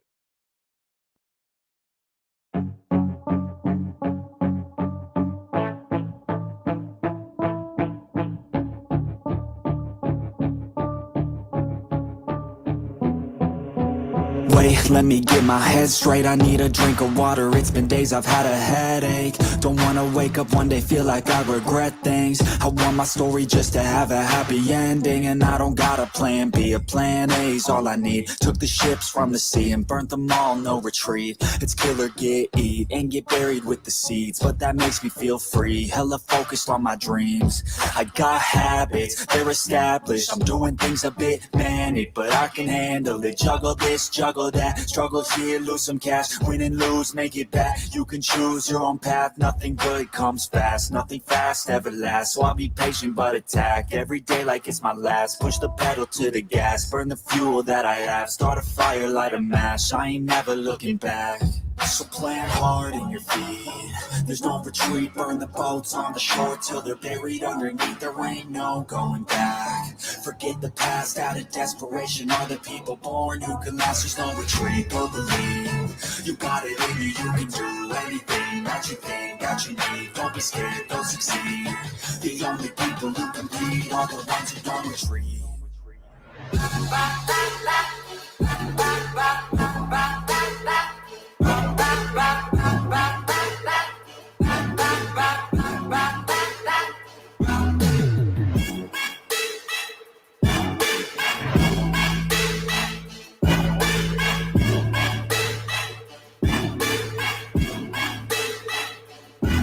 Feeling unstoppable, irresponsible to try to make all the impossible go flip to probable. This life is not something that's optional, it's got its obstacles, but it's a gift. So don't miss out on your chance to be phenomenal. Push all the chips in, I take risks cause risky wins. I take hits straight to the chin, then get right back up again. I don't lose, I always win, cause any loss is a lesson. I got a different engine, wanna go, I'll go again. I'm on the chase while they running, call the plays that are coming. Turn a profit out of nothing, like a prophet up and coming. Taking shots, I'm always gunning. When I gamble, never bluffing. Last shot, I'll be clutching. Hit the shot they always wanted. Game winners, train killers. I can make 7 figures, 8 figures, 9 figures. Pay for any fucking dinner. Paint a picture, life richer. Good people, good liquor. Life bigger, fight winner. I just wanna get there quicker. So plant hard in your feet. There's no retreat. Burn the boats on the shore till they're buried underneath. There ain't no going back. Forget the past out of desperation. All the people born who can last. There's no retreat, but believe you got it in you. You can do anything that you think that you need. Don't be scared, go succeed. The only people who can beat are the ones who don't retreat.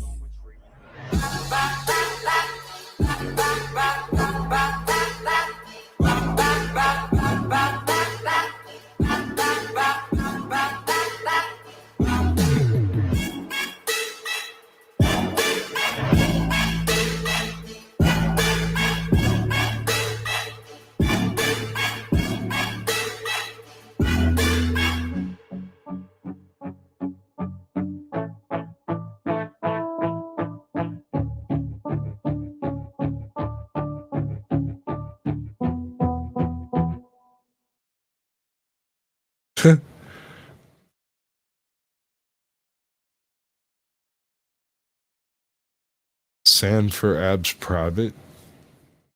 Sand for abs private. Okay. Tempted to block that just because I don't understand. Hype Simon SVK. Free Sky Falcon. Augusta Gomez Jones. Liz Solomon. Tanya Thiel. Wolfie Ford. Steve Stevens. That one noob. Trezodia. Christine Bouvet.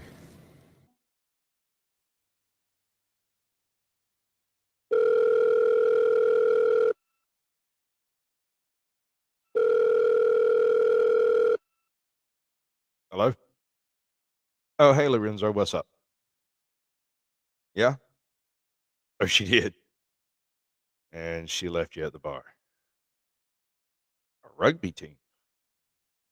Look, man, you know, when you're dating a younger chick, sometimes they get these wild hairs. You just kind of got to roll with the flow or get over it or leave her or whatever you're going to do. Reno. What the fuck are you doing in Reno? You're supposed to have some sound effects on my... Mary. Dude, she's a call girl. No, you didn't just meet her online. She straight stalked you, dude. No, she... How much is bail? Just... I don't know. I'll talk to my lawyer. Just don't call back.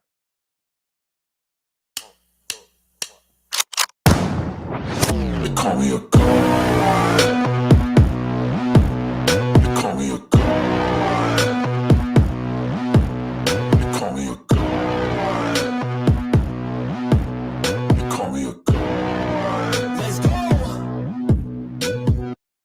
I'm about to go off like a weapon. Fuel to the top, got a filled up engine. In my thoughts, obsession. I will not stop, no, I'm never second guessing. I got a God complex. Haters love to hate, but I never feel pressed. Got a lot on my plate, but I never get stressed. I'll take all the pressure like I'm acing this test. Oh! Tear it up like I'm Jason. I see the world like it's ready for the taking. I see this place like a game I'm playing. Straight to the bank to collect my payments. No negotiations. It's my way, I was born impatient. And like a damn Freemason, I'll run this nation. They call me a god.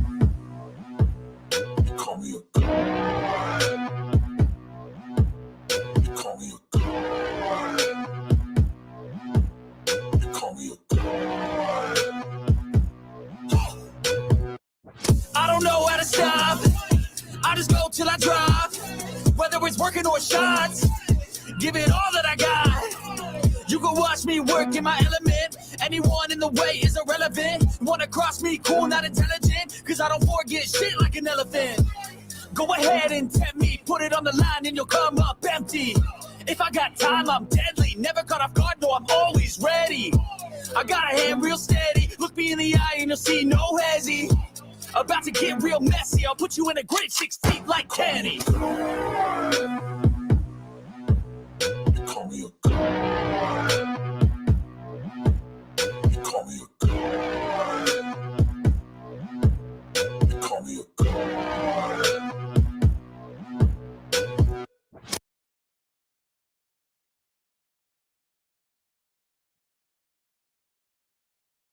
You're watching Sasquatch Radio. I'm starting to run out of things to say because I'm bored.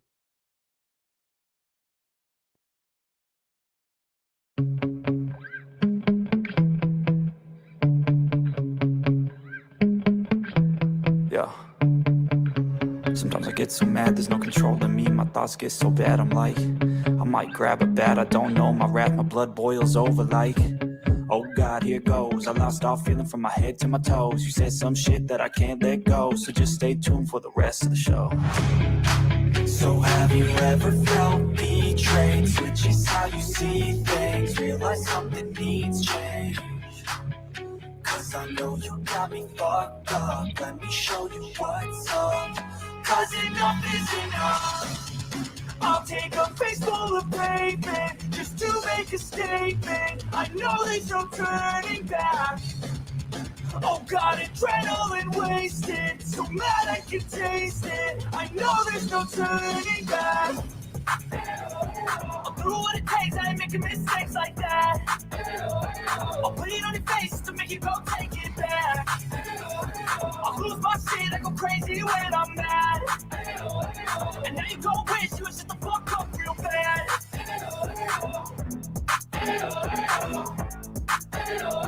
And now that I'm gone, yeah, I know there's no turning back.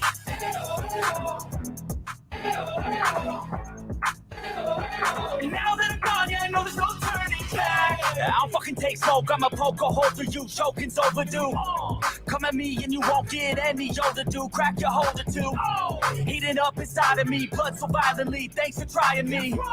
Now it's finally time to see how this rivalry becomes a dynasty.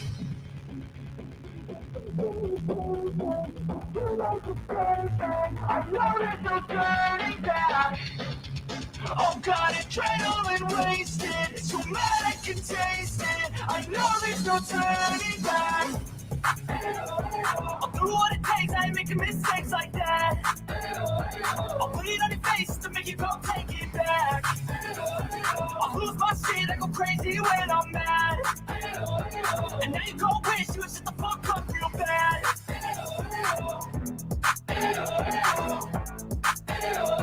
And now that I'm gone, yeah, I know there's no turning back.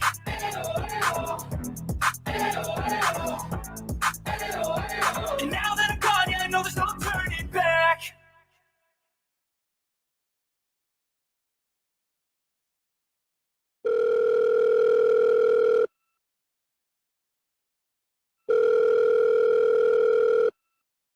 Good evening, caller. You're on the air on Sasquatch Radio. What do you have to say? Sasquatch, I'm coming to get you. Well, that is just disturbing. Bye. Even when you feel low, you can still go. Even when you feel slow, you can still go. Even when there's no hope, you can still go. I never answer to no, man, I still go. Go, go, go, go, go, go, go, go, go, go, go, go, yo, go, go, go. Hustle hard, hustle every single day. I'll be making moves till I'm buried in my grave. To the system, I don't wanna be a slave. I've been doing shit my way, or the highway.